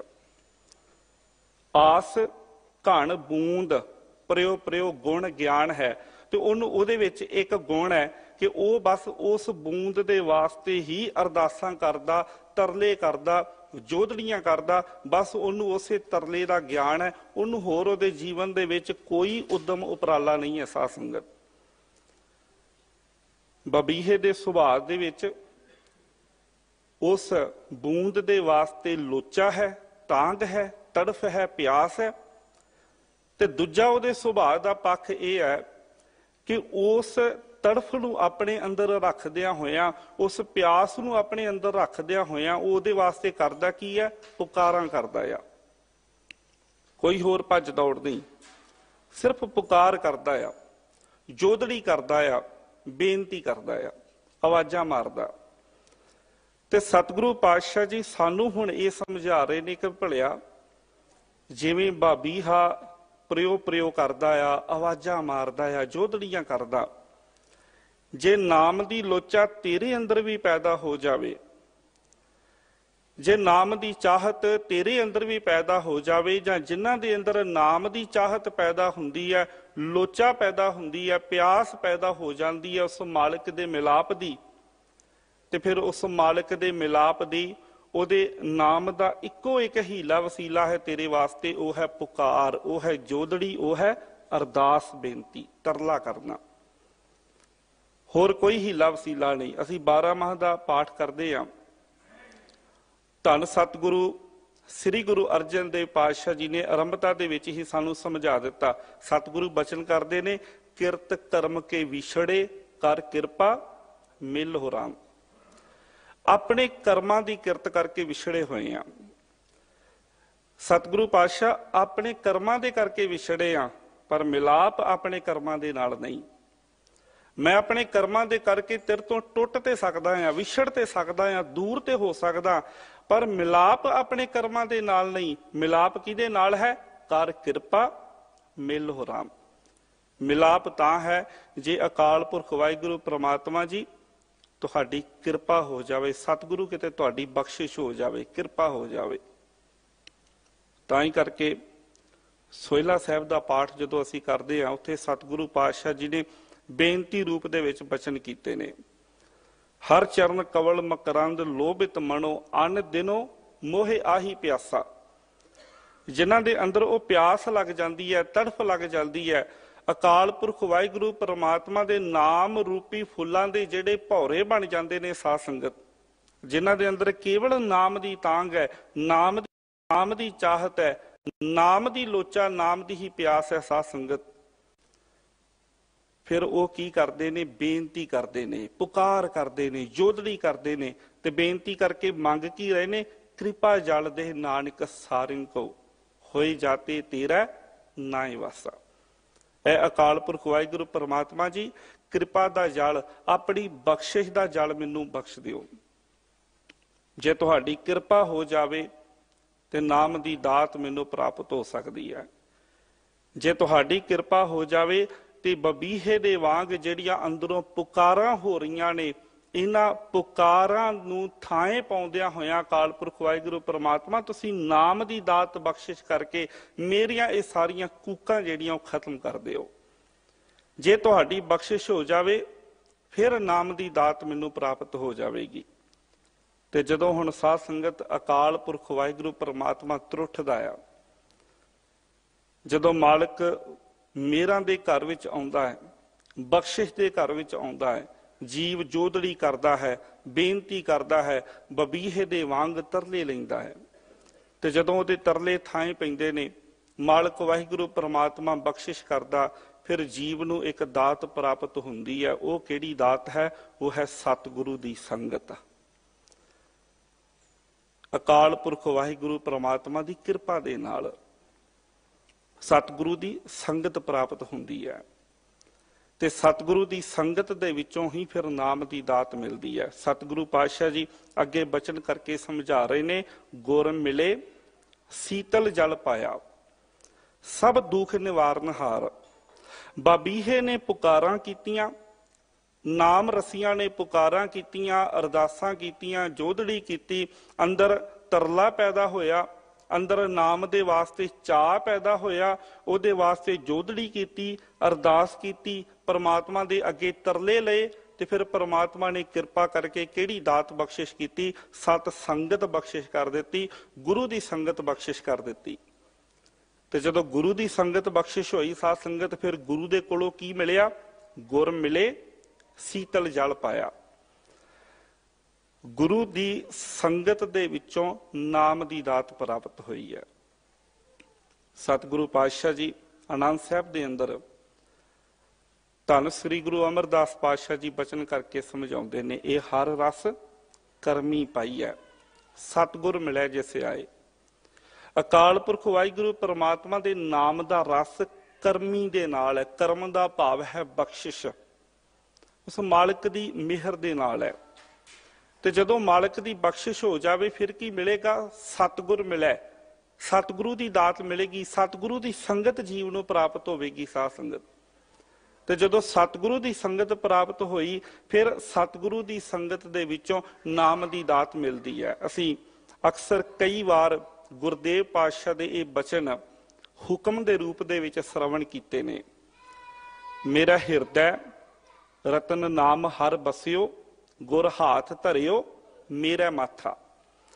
ਜਦੋਂ ਗੁਰੂ ਨੇ ਮੇਰੇ ਮੱਥੇ ਦੇ ਉੱਤੇ ਹੱਥ ਧਰ ਦਿੱਤਾ, ਭਾਵ ਜਦੋਂ ਗੁਰੂ ਨੇ ਮੇਰੇ ਤੇ ਕਿਰਪਾ ਕੀਤੀ, ਗੁਰੂ ਨੇ ਮੇਰੇ ਤੇ ਬਖਸ਼ਿਸ਼ ਕੀਤੀ, ਤੇ ਮੈਨੂੰ ਨਾਮ ਰਤਨ ਜਿਹੜਾ ਉਹ ਪ੍ਰਾਪਤ ਹੋਇਆ। ਮੇਰੇ ਮਨ ਭਜ ਰਾਮ ਨਾਮ ਸਭ ਅਰਥਾ। ਐ ਮਣਾ ਅਕਾਲ ਪੁਰਖ ਵਾਹਿਗੁਰੂ ਪ੍ਰਮਾਤਮਾ ਦਾ ਨਾਮ ਭਜ, ਪਰ ਉਹ ਨਾਮ ਦੀ ਦਾਤ ਮਿਲਣੀ ਕਿੱਥੋਂ ਹੈ? ਗੁਰ ਪੂਰੈ ਹਰ ਨਾਮ ਦ੍ਰਿੜਾਇਆ। ਬਿਨ ਨਾਮੈ ਜੀਵਨ ਬਿਰਥਾ। ਨਾਮ ਤੋਂ ਬਿਨਾ ਜੀਵਨ ਬਿਰਥਾ ਹੈ, ਨਾਮ ਤੋਂ ਬਿਨਾ ਜੀਵਨ ਵਿਅਰਥ ਹੈ, ਕਿਉਂਕਿ ਜੀਵਨ ਦਾ ਉਦੇਸ਼ ਹੀ ਇਹ ਹੈ ਨਾਮ ਨੂੰ ਪ੍ਰਾਪਤ ਕਰਨਾ, ਉਸ ਨਾਮੀ ਦੇ ਨਾਲ ਅਕਾਲ ਪੁਰਖ ਵਾਹਿਗੁਰੂ ਪ੍ਰਮਾਤਮਾ ਦੇ ਨਾਲ ਸਾਂਝ ਪਾਉਣੀ, ਉਸ ਮਾਲਕ ਦੇ ਮਿਲਾਪ ਦੇ ਆਨੰਦ ਨੂੰ ਮੰਨਣਾ। ਇਹ ਜੀਵਨ ਦਾ ਉਦੇਸ਼ ਹੈ ਤੇ ਇਸ ਉਦੇਸ਼ ਦੀ ਪ੍ਰਾਪਤੀ ਹੈ ਸਤਿਗੁਰੂ ਦੇ ਕੋਲੋਂ। ਸਤਿਗੁਰੂ ਦੇ ਕੋਲੋਂ ਨਾਮ ਦੀ ਦਾਤ ਜੀਵ ਨੂੰ ਮਿਲਦੀ ਹੈ, ਸਤਿਗੁਰੂ ਦੀ ਸੰਗਤ ਮਿਲਦੀ ਹੈ ਪ੍ਰਮਾਤਮਾ ਦੀ ਬਖਸ਼ਿਸ਼ ਦੇ ਨਾਲ, ਤੇ ਸਤਿਗੁਰੂ ਦੀ ਸੰਗਤ ਦੇ ਵਿੱਚੋਂ ਸਾਧ ਸੰਗਤ ਨਾਮ ਦੀ ਦਾਤ ਜੀਵ ਨੂੰ ਪ੍ਰਾਪਤ ਹੁੰਦੀ ਹੈ। ਬਾਣੀ ਦੇ ਬਚਨ ਅਸੀਂ ਪੜ੍ਹਦੇ ਹਾਂ, ਅੰਮ੍ਰਿਤ ਨਾਮ ਨਿਰਮੋਲਕ ਹੀਰਾ ਗੁਰ ਦੀਨੋ ਮੰਤਾਨੀ। ਗੁਰੂ ਕਿਰਪਾ ਕਰਦੇ ਹਨ, ਅੰਮ੍ਰਿਤ ਨਾਮ ਦੀ ਦਾਤ ਜੀਵ ਨੂੰ ਬਖਸ਼ਿਸ਼ ਕਰਦੇ ਨੇ। ਤੇ ਜਦੋਂ ਜੀਵ ਨੂੰ ਅੰਮ੍ਰਿਤ ਨਾਮ ਦੀ ਦਾਤ ਸਤਿਗੁਰੂ ਦੇ ਕੋਲੋਂ ਪ੍ਰਾਪਤ ਹੁੰਦੀ ਹੈ, ਫਿਰ ਬਖਸ਼ਿਸ਼ ਕੀ ਹੁੰਦੀ ਹੈ? ਸੀਤਲ ਜਲ ਪਾਇਆ, ਭਾਵ ਅੰਦਰ ਸੀਤਲਤਾ ਆ ਜਾਂਦੀ ਹੈ, ਅੰਦਰ ਠੰਡਕ ਦਾ ਅਹਿਸਾਸ ਹੁੰਦਾ ਆ, ਅੰਦਰ ਦੀ ਸਾਰੀ ਤ੍ਰਿਸ਼ਨਾ ਜਿਹੜੀ ਹੈ, ਕਾਮ ਕ੍ਰੋਧ ਲੋਭ ਮੋਹ ਹੰਕਾਰ ਦੀ ਜਿਹੜੀ ਅੱਗ ਅੰਦਰ ਬਲਦੀ ਪਈ ਹੈ ਸਾਧ ਸੰਗਤ, ਉਹ ਅੱਗ ਬਿਲਕੁਲ ਠੰਡੀ ਹੋ ਜਾਂਦੀ ਹੈ। ਇਹ ਅੰਦਰ ਦੀ ਸੀਤਲਤਾ ਦੇਣ ਵਾਲਾ ਕੇਵਲ ਤੇ ਕੇਵਲ ਅਕਾਲ ਪੁਰਖ ਦਾ ਨਾਮ ਹੈ। ਬਾਣੀ ਦੇ ਬਚਨ ਅਸੀਂ ਪੜ੍ਹਦੇ ਹਾਂ ਨਾ, ਚੰਦਨ ਚਾਂਦਨਾ ਸਰਦ ਰੁੱਤ ਮੂਲ ਨਾ ਮਿਟਈ ਘਾਮ, ਸੀਤਲ ਥੀਵੈ ਨਾਨਕਾ ਜਪੰਦੜੋ ਹਰ ਨਾਮ। ਅੰਦਰ ਦੀ ਸੀਤਲਤਾ ਆ ਸਕਦੀ ਹੈ ਕੇਵਲ ਤੇ ਕੇਵਲ ਅਕਾਲ ਪੁਰਖ ਵਾਹਿਗੁਰੂ ਪਰਮਾਤਮਾ ਦੇ ਨਾਮ ਨੂੰ ਜਪਿਆ ਹੋਇਆ, ਉਸ ਮਾਲਕ ਦੇ ਨਾਮ ਦੇ ਨਾਲ ਜੁੜਿਆ, ਉਸ ਮਾਲਕ ਦੇ ਸਿਮਰਨ ਦੇ ਵਿੱਚ ਲੱਗਿਆ। ਤੇ ਜਿਹੜੇ ਨਾਮ ਦੇ ਨਾਲ ਜੁੜ ਜਾਂਦੇ ਨੇ, ਜਿਵੇਂ ਸੁਖਮਨੀ ਸਾਹਿਬ ਦੇ ਬਚਨ ਨੇ, ਕਲ ਤਾਤੀ ਠਾਂਡਾ ਹਰ ਨਾਮ। ਇਹ ਵਿਸ਼ੇ ਵਿਕਾਰਾਂ ਦੀ ਅੱਗ ਜਿਹੜੀ ਅੰਦਰ ਬਲਦੀ ਹੈ ਸਾਧ ਸੰਗਤ, ਇਹ ਸਾਰੀ ਖਤਮ ਹੋ ਜਾਂਦੀ ਹੈ, ਅੰਦਰ ਸ਼ੀਤਲਤਾ ਆ ਜਾਂਦੀ ਹੈ ਜਦੋਂ ਗੁਰੂ ਦੇ ਕੋਲੋਂ ਨਾਮ ਦੀ ਦਾਤ ਮਿਲਦੀ ਹੈ। ਉਸ ਨਾਮ ਦੀ ਦਾਤ ਦੇ ਨਾਲ ਅੰਦਰ ਸ਼ੀਤਲਤਾ ਆ ਜਾਂਦੀ ਹੈ। ਸਭ ਦੁੱਖ ਨਿਵਾਰਨਹਾਰ, ਸਾਰੇ ਦੁੱਖ ਜਿਹੜੇ ਨੇ ਉਹ ਜੀਵ ਦੇ ਖਤਮ ਹੋ ਜਾਂਦੇ ਨੇ, ਦੂਰ ਹੋ ਜਾਂਦੇ ਨੇ। ਨਾਮ ਸਾਰਿਆਂ ਹੀ ਦੁੱਖਾਂ ਦਾ ਦਾਰੂ ਹੈ। ਸਰਬ ਰੋਗ ਕਾ ਔਖਦ ਨਾਮ, ਸਾਰਿਆਂ ਹੀ ਰੋਗਾਂ ਦਾ ਸਾਧ ਸੰਗਤ ਔਖਦ, ਸਾਰਿਆਂ ਰੋਗਾਂ ਦਾ ਦਾਰੂ ਨਾਮ ਹੈ। ਜਿੱਥੇ ਨਾਮ ਦੀ ਦਾਤ ਜੀਵ ਦੇ ਵਿੱਚ ਆ ਜਾਵੇ, ਜੀਵ ਨੂੰ ਨਾਮ ਦੀ ਬਖਸ਼ਿਸ਼ ਹੋ ਜਾਵੇ, ਫਿਰ ਉਹਦੇ ਜੀਵਨ ਦੇ ਵਿੱਚ ਹੋਰ ਕੋਈ ਦੁੱਖ ਨਹੀਂ ਰਹਿੰਦਾ। ਅਸੀਂ ਬਚਨ ਪੜ੍ਹਦੇ ਹਾਂ, ਰੋਜ਼ਾਨਾ ਹੀ ਨਿਤਨੇਮ ਦਾ ਪਾਠ ਕਰਦਿਆਂ ਹੋਇਆਂ, ਸਾਚੇ ਨਾਮ ਕੀ ਲੱਗੈ ਭੂਖ। ਜਿਨ੍ਹਾਂ ਨੂੰ ਸੱਚੇ ਨਾਮ ਦੀ ਭੁੱਖ ਲੱਗਦੀ ਹੈ ਨਾ ਸਾਧ ਸੰਗਤ, ਫਿਰ ਜਦੋਂ ਉਸ ਭੁੱਖ ਨੂੰ ਪੂਰੀਆਂ ਕਰਨ ਵਾਸਤੇ, ਸੱਚੇ ਨਾਮ ਦੀ ਭੁੱਖ ਨੂੰ ਪੂਰੀਆਂ ਕਰਨ ਵਾਸਤੇ ਜਦੋਂ ਸੱਚੇ ਨਾਮ ਦਾ ਭੋਜਨ ਕੀਤਾ ਜਾਂਦਾ ਹੈ, ਉਤ ਭੁੱਖ ਹੈ ਖਾਏ ਚਲੀਆਂ ਦੁੱਖ। ਫਿਰ ਜਦੋਂ ਸੱਚੇ ਨਾਮ ਦਾ ਭੋਜਨ ਕੀਤਾ ਜਾਵੇ, ਖਾਏ ਚਲੀਆਂ ਦੁੱਖ, ਫਿਰ ਉਹ ਭੁੱਖ, ਨਾਮ ਦੀ ਭੁੱਖ ਸਾਰੇ ਦੁੱਖਾਂ ਨੂੰ ਖਾ ਜਾਂਦੀ, ਭਾਵ ਖਤਮ ਕਰ ਦਿੰਦੀ ਹੈ। ਜਦੋਂ ਜੀਵ ਸੱਚੇ ਨਾਮ ਦਾ ਭੋਜਨ ਕਰਦਾ, ਸਤਿਗੁਰੂ ਦੀ ਸੰਗਤ ਦੇ ਵਿੱਚੋਂ ਨਾਮ ਦੀ ਦਾਤ ਪ੍ਰਾਪਤ ਕਰਕੇ ਨਾਮ ਦੇ ਨਾਲ ਜੁੜਦਾ, ਜੀਵ ਦੇ ਸਾਰੇ ਦੁੱਖ ਖਤਮ ਹੁੰਦੇ ਨੇ, ਉਹਦੇ ਅੰਦਰ ਦੀ ਤ੍ਰਿਸ਼ਨਾ ਖਤਮ ਹੁੰਦੀ ਹੈ, ਅੰਦਰ ਦੀਆਂ ਕਾਮਨਾਵਾਂ ਜਿਹੜੀਆਂ ਨੇ ਉਹਨਾਂ ਨੂੰ ਠੱਲ ਪੈਂਦੀ ਹੈ, ਅੰਦਰ ਸੀਤਲਤਾ ਆਉਂਦੀ ਹੈ। ਤੇ ਇਸ ਅਵਸਥਾ ਨੂੰ ਸਤਿਗੁਰੂ ਪਾਤਸ਼ਾਹ ਜੀ ਅੱਗੇ ਸਮਝਾ ਰਹੇ ਨੇ, ਤਿਸ ਚੁੱਕੈ ਸਹਿਜ ਉਪਜੈ ਚੁੱਕੈ ਕੂਕ ਪੁਕਾਰ। ਉਹਦੇ ਅੰਦਰ ਦੀ ਜਿਹੜੀ ਕੂਕ ਪੁਕਾਰ ਹੈ ਨਾ, ਮਾਇਆ ਦੀ ਦੌੜ ਭੱਜ, ਇਹ ਸੰਸਾਰ ਦੇ ਰੰਗਾਂ ਤਮਾਸ਼ਿਆਂ ਦੀ ਦੌੜ ਭੱਜ ਜਿਹੜੀ ਹੈ, ਉਹ ਸਾਰੀ ਅੰਦਰ ਦੀ ਖਤਮ ਹੋ ਜਾਂਦੀ ਹੈ। ਮਨ ਫਿਰ ਇੱਧਰ ਉੱਧਰ ਭਟਕਦਾ ਨਹੀਂ, ਡਿੱਗੈ ਨਾ ਡੋਲੇ ਦ੍ਰਿੜ ਕਰ ਰਹੇ ਹੋ, ਪੂਰਨ ਹੋਏ ਤ੍ਰਿਪਤਾਨੀ। ਜਦੋਂ ਅੰਦਰੋਂ ਤ੍ਰਿਪਤਿਆ ਗਿਆ ਨਾਮ ਦੀ ਦਾਤ ਦੇ ਨਾਲ, ਅੰਦਰ ਦੀਆਂ ਭੁੱਖਾਂ ਜਦੋਂ ਖਤਮ ਹੋ ਗਈਆਂ, ਮਨ ਫਿਰ ਡੋਲਦਾ ਨਹੀਂ। ਤਿਸ ਚੁੱਕੈ, ਉਹਦੀ ਤਿੱਖ ਭਾਵ ਉਹਦੀ ਤ੍ਰਿਸ਼ਨਾ ਖਤਮ ਹੋ ਜਾਂਦੀ ਹੈ। ਸਹਿਜ ਉਪਜੈ, ਤੇ ਜਦੋਂ ਤ੍ਰਿਸ਼ਨਾ ਹੀ ਖਤਮ ਹੋ ਗਈ, ਜਦੋਂ ਇਹ ਸੰਸਾਰ ਦੀ ਮਾਇਆ ਦੀ ਦੌੜ ਭੱਜ ਜਿਹੜੀ ਜੀਵ ਦੇ ਅੰਦਰ ਲੱਗੀ ਹੋਈ ਹੈ, ਜਦੋਂ ਇਹ ਅੰਦਰੋਂ ਖਤਮ ਹੋ ਗਈ ਸਾਧ ਸੰਗਤ, ਫਿਰ ਉੱਥੇ ਸਹਿਜ ਹੈ, ਫਿਰ ਉੱਥੇ ਅਡੋਲਤਾ ਜੀਵਨ ਦੇ ਵਿੱਚ ਆਉਂਦੀ ਹੈ। ਇਹ ਤ੍ਰਿਸ਼ਨਾ ਨੂੰ ਕਾਬੂ ਕਰਨਾ ਬੜਾ ਔਖਾ ਆ। ਆਮ ਤੌਰ ਤੇ ਬੰਦਾ ਸੋਚਦਾ ਹੈ ਕਿ ਸ਼ਾਇਦ ਜੇ ਅੰਦਰ ਪਦਾਰਥਾਂ ਦੀ ਭੁੱਖ ਹੈ ਤੇ ਮੈਂ ਹੋਰ ਪਦਾਰਥ ਇਕੱਠੇ ਕਰ ਲਵਾਂ, ਹੋਰ ਪਦਾਰਥ ਲੈ ਲਵਾਂ ਤੇ ਜ਼ਿਆਦਾ ਤੋਂ ਜ਼ਿਆਦਾ ਪਦਾਰਥ ਇਕੱਠੇ ਕਰਾਂਗਾ ਤੇ ਮੇਰੀ ਪਦਾਰਥਾਂ ਦੀ ਭੁੱਖ ਖਤਮ ਹੋ ਜਾਵੇਗੀ। ਪਰ ਬਾਣੀ ਨੇ ਸਮਝਾਇਆ ਕਿ ਨਹੀਂ, ਸਰੀਰ ਦੀ ਭੁੱਖ ਤਾਂ ਭਲਿਆ, ਜੇ ਸਰੀਰ ਨੂੰ ਭੁੱਖ ਲੱਗੀ ਹੈ ਨਾ ਤੇ ਪ੍ਰਸ਼ਾਦਾ ਛਕਾਂਗੇ, ਲੰਗਰ ਪ੍ਰਸ਼ਾਦਾ ਛਕਾਂਗੇ, ਕੋਈ ਪਕਵਾਨ ਛਕਾਂਗੇ, ਸਰੀਰ ਦੀ ਭੁੱਖ ਖਤਮ ਹੋ ਜਾਂਦੀ ਹੈ। ਪਰ ਜੇ ਕਿਤੇ ਮਨ ਨੂੰ ਭੁੱਖ ਲੱਗ ਜਾਵੇ ਨਾ ਸਾਧ ਸੰਗਤ, ਜਿਹੜੀ ਮਨ ਨੂੰ ਇਹ ਪਦਾਰਥਾਂ ਦੀ ਜਿਹੜੀ ਭੁੱਖ ਲੱਗਦੀ ਹੈ, ਇਹ ਫਿਰ ਜਿੰਨਾ ਵੀ ਬੰਦਾ ਪਦਾਰਥ ਆਪਣੇ ਕੋਲ ਇਕੱਠੇ ਕਰੀ ਜਾਵੇ ਕਿ ਮੇਰੀ ਭੁੱਖ ਖਤਮ ਹੋ ਜਾਏ, ਇਹ ਖਤਮ ਨਹੀਂ ਹੁੰਦੀ। ਸਗੋਂ ਇਹ ਤਾਂ ਇੱਕ ਐਸੀ ਅੱਗ ਹੈ ਜਿਹੜੀ ਸਗੋਂ ਹੋਰ ਮੱਚਦੀ ਹੈ। ਜਿੰਨਾ ਜੀਵ ਹੋਰ ਇਕੱਠਾ ਕਰਦਾ ਜਾਂਦਾ, ਇਹ ਹੋਰ ਮੱਚਦੀ ਜਾਂਦੀ ਹੈ। ਤੇ ਇਹ ਜਿਹੜੀ ਅੱਗ ਤ੍ਰਿਸ਼ਨਾ ਦੀ ਹੈ, ਤਿੱਖ ਦੀ ਹੈ, ਇਹ ਖਤਮ ਹੋ ਸਕਦੀ, ਇਹ ਬੁਝ ਸਕਦੀ ਹੈ ਕੇਵਲ ਤੇ ਕੇਵਲ ਨਾਮ ਦੇ ਨਾਲ। ਕਿਉਂਕਿ ਗੁਰੂ ਦੀ ਸੰਗਤ ਦੇ ਨਾਲ ਜੁੜਿਆ ਨਾਮ ਦੀ ਦਾਤ ਪ੍ਰਾਪਤ ਹੁੰਦੀ ਹੈ, ਜੀਵਨ ਸੰਤੋਖ ਵਾਲਾ ਬਣਦਾ ਆ। ਸਤਿਗੁਰੂ ਪਾਤਸ਼ਾਹ ਜੀ ਦੇ ਬਾਣੀ ਦੇ ਵਿੱਚ ਬੜਾ ਪਿਆਰਾ ਸਮਝਾਇਆ ਨਾ, ਵੱਡੇ ਵੱਡੇ ਰਾਜਨ ਅਰ ਭੂਮਣ ਤਾਕੀ ਤ੍ਰਿਸ਼ਨ ਨਾ ਬੂਝੀ, ਲਪਟ ਰਹੇ ਮਾਇਆ ਰੰਗ ਮਾਤੇ ਲੋਚਨ ਕਛੂ ਨਾ ਸੂਚੀ। ਕਹਿੰਦੇ ਇੱਥੇ ਵੱਡੇ ਵੱਡੇ ਰਾਜੇ, ਇੱਥੇ ਬੜੇ ਬੜੇ ਵੱਡੇ ਧਨਾੜ ਹੋਏ, ਜਿਨ੍ਹਾਂ ਦੀ ਮਾਇਆ, ਜਿਨ੍ਹਾਂ ਦੇ ਕੋਲ ਬਹੁਤ ਪਦਾਰਥ ਹੈ, ਪਰ ਹੋਰ ਵੀ ਲੋਚਾ ਹੈ ਕਿ ਜੇ ਹੋਰ ਮੇਰੇ ਕੋਲ ਹੋਵੇ। ਉਹ ਅੰਦਰ ਦੀ ਤ੍ਰਿਸ਼ਨਾ ਅਜੇ ਖਤਮ ਨਹੀਂ ਹੋਈ। ਇੱਕ ਬੜੀ ਪਿਆਰੀ ਗਾਥਾ ਹੈ। ਇੱਕ ਕੋਈ ਨੌਜਵਾਨ ਸਮਰਾਟ ਸੀ, ਰਾਜਾ ਸੀ, ਬੜਾ ਲਾਲਚੀ ਸੀ। ਉਹਨੇ ਆਪਣੀ ਜਨਤਾ ਨੂੰ ਬੜੇ ਦੁੱਖ ਦੇ ਕੇ ਉਹਨਾਂ ਨੂੰ ਲੁੱਟਿਆ, ਬਹੁਤ ਕੁਝ ਇਕੱਠਾ ਕੀਤਾ। ਜਿੰਨੇ ਵੀ ਉਹਦੇ ਰਾਜ ਦੇ ਅੰਦਰ ਜੋ ਵੀ ਕੁਦਰਤੀ ਸਰੋਤ ਨੇ, ਸੋਰਸਸ ਨੇ, ਸਾਰਿਆਂ ਦੇ ਉੱਤੇ ਉਹਦਾ ਕਬਜ਼ਾ ਹੈ, ਸਾਰੇ ਉਹਦੇ ਕੋਲ ਹੈ। ਜਿਹੜੀ ਉਹਦੀ ਜਨਤਾ, ਉਹਨੂੰ ਵੀ ਲੁੱਟ ਪੁੱਟ ਕੇ ਉਹਨਾਂ ਦਾ ਸਾਰਾ ਮਾਲ ਸਬਾਬ, ਸਾਰੀ ਦੌਲਤ ਉਹਨੇ ਇਕੱਠੀ ਕਰ ਲਈ ਹੈ। ਸਾਰਾ ਕੁਝ ਹੁਣ ਉਹਦੇ ਕੋਲ ਹੀ ਹੈ, ਪਰ ਮਨ ਅਜੇ ਵੀ ਨਹੀਂ ਰੱਜਿਆ। ਹੁਣ ਜਦੋਂ ਮਨ ਅਜੇ ਵੀ ਨਹੀਂ ਰੱਜਿਆ, ਅਜੇ ਵੀ ਤ੍ਰਿਸ਼ਨਾ ਦੇ ਵਿੱਚ ਹੈ, ਅਜੇ ਵੀ ਦੌੜ ਭੱਜ ਦੇ ਵਿੱਚ ਲੱਗਾ ਹੋਇਆ, ਤੇ ਇੱਕ ਸੰਤ ਮਹਾਂਪੁਰਸ਼ ਦੇ ਕੋਲ ਹੀ ਜਾਂਦਾ ਆ। ਸੰਤ ਮਹਾਂਪੁਰਸ਼ ਨੂੰ ਜਾ ਕੇ ਆਪਣੇ ਮਨ ਦੀ ਵੇਦਨਾ ਦੱਸਦਾ ਆ। ਕਹਿੰਦਾ ਕਿ ਆਹ ਗੱਲ ਹੈ ਕਿ ਮੈਂ ਬਹੁਤ ਕੁਝ ਲੁੱਟਿਆ, ਮੈਂ ਆਪਣੀ ਜਨਤਾ ਦੇ ਕੋਲ ਕੁਝ ਨਹੀਂ ਰਹਿਣ ਦਿੱਤਾ। ਮੈਨੂੰ ਪਤਾ ਇਹਨਾਂ ਦੇ ਕੋਲ ਕੁਝ ਨਹੀਂ ਹੈ, ਪਰ ਪਤਾ ਨਹੀਂ ਭੁੱਖ ਅਜੇ ਵੀ ਖਤਮ ਨਹੀਂ ਹੁੰਦੀ, ਅਜੇ ਵੀ ਲਾਲਸਾ ਹੈ ਮੇਰੇ ਕੋਲ ਹੋਰ ਹੋ ਜਾਵੇ। ਮੈਨੂੰ ਪਤਾ ਹੈ ਜਦੋਂ ਹੋਰ ਆ ਗਿਆ ਤੇ ਫਿਰ ਇਹ ਭੁੱਖ ਕਵੇਗੀ ਇਹਦੇ ਤੋਂ ਵੀ ਵੱਧ ਜਾਵੇ। ਜਿਵੇਂ ਬਾਣੀ ਦੇ ਬਚਨ ਨੇ, ਸੁਖਮਨੀ ਸਾਹਿਬ ਦੇ, ਸੈਸ ਖੱਟੇ ਲੱਖ ਕਹੋ ਉੱਠ ਧਾਵੈ, ਤ੍ਰਿਪਤ ਨਾ ਆਵੈ ਮਾਇਆ ਪਾਸ਼ੈ ਪਾਵੈ। ਜਦੋਂ ਇਹ ਦੌੜ ਭੱਜ ਬੰਦੇ ਦੀ ਬਣ ਜਾਂਦੀ ਹੈ ਨਾ, ਮਨ ਨੂੰ ਜਦੋਂ ਭੁੱਖ ਹੀ ਇਹ ਰਹਿ ਜਾਵੇ, ਤੇ ਫਿਰ ਸਾਧ ਸੰਗਤ ਕਦੀ ਰੱਜਦਾ ਨਹੀਂ ਹੈ ਮਨ।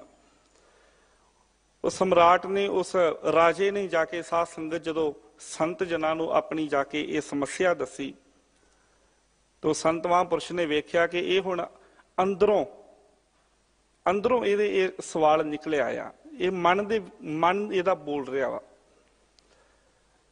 ਉਹਨਾਂ ਨੇ ਉਹਨੂੰ ਕਿਹਾ ਕਿ ਠੀਕ ਹੈ, ਤੇਰੀ ਸਮੱਸਿਆ ਦਾ ਹੱਲ ਕਰਦੇ ਆ, ਪਰ ਤੂੰ ਬੋਲੀ ਨਾ, ਵੇਖੀ ਜਾ ਮੈਂ ਕੀ ਕਰਦਾ, ਮੈਂ ਜੋ ਕਰਦਾ ਤੂੰ ਵਿੱਚ ਟੋਕਣਾ ਨਹੀਂ, ਬੋਲਣਾ ਨਹੀਂ ਆ।